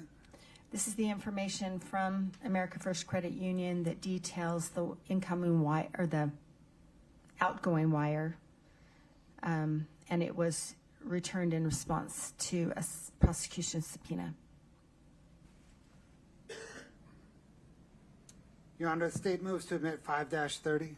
Same objections. 5-30 is admitted.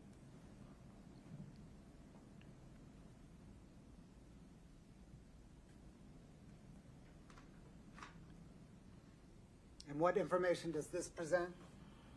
This tells us the date at the top left, January 10th, 22. It tells us the amount that is $19,299 there on the left. And in the middle column, it tells us that it came from the account 2204-9, but 2204. That's the family account. On the right column, it tells us the beneficiary, who's the receiver of the wire, is FundFi Merchant Funding. And then if you go down to the bottom, so the originator is the person who sends the wire, the beneficiary is the one who receives it. So this is instructions or notations from Kouri Richins or someone who sent this to pay off K. Richins. That's the instruction.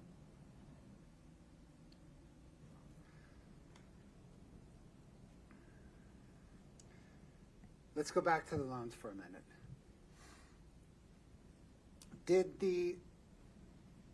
You had testified earlier that that Iron Bridge loan became due on January the 8th, 2022. Is that right? That's right. Did Ms. Richins make that balloon payment to satisfy that loan on January the 8th? No, she did not. What happened? She extended that loan for 2 weeks, 3 weeks.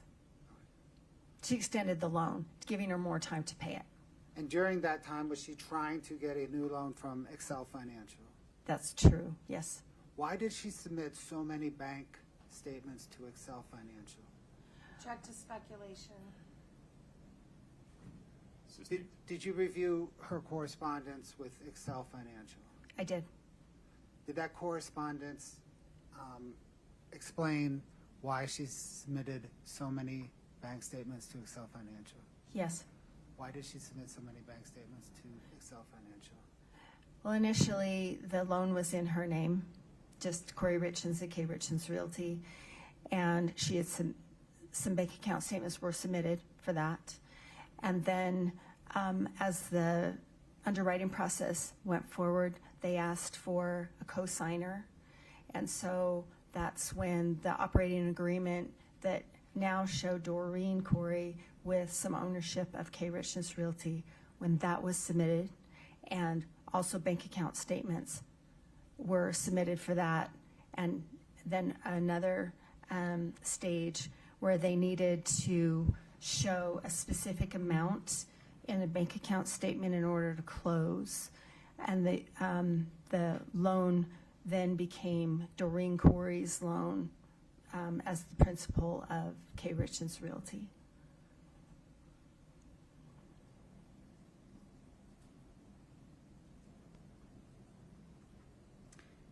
Did K. Richins Realty ever enter into a financing agreement with Excel? No.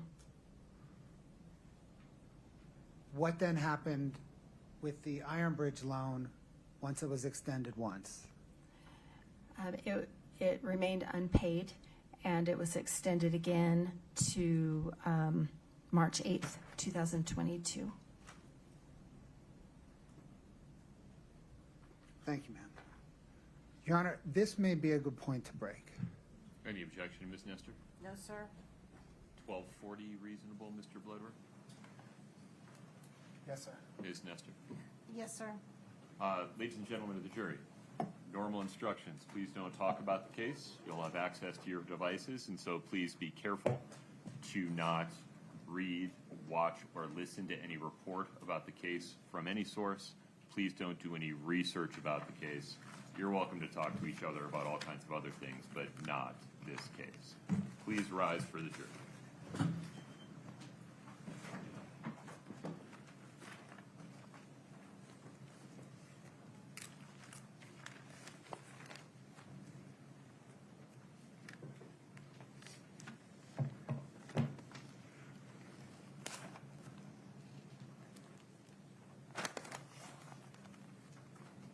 Have a seat, folks. Thank you. Mr. Bloodworth, anything else on the record before we break for lunch? No, Your Honor. Ms. Nestor? No, sir. Ms. Carrington, please don't consult with anyone regarding your testimony. Okay. I want to first apologize in advance because I need to go. I need to take a nap. I don't feel good, you guys. So I think this is a good time to just say bye. And maybe what we can do is like Saturday, we can all be at the Breakfast Club and have Saturday detention and catch up in a much more efficient, quicker way. Because I'm going to still watch the trial. I just need to lay down. We can catch up in a much more efficient way and just go over the highlights of what we missed this afternoon. Are you guys amenable to that? I really hope so. But I want you guys to know I appreciate each and every one of you being here. And if you haven't done so already, would you please do your girl a favor and hit the thumbs up or the thumbs down on the stream? I would greatly appreciate it. And I will see all of you guys tomorrow. And we'll finish at, we'll see, because we don't have, and I want to remind everybody, they start late tomorrow. And no, start late on Thursday, I think. And there's no court on Friday. So maybe we can do it like Friday. All right. All right. Friday or Saturday, either way. All right, you guys, I'll talk to y'all later. Have a great rest of your day. Bye.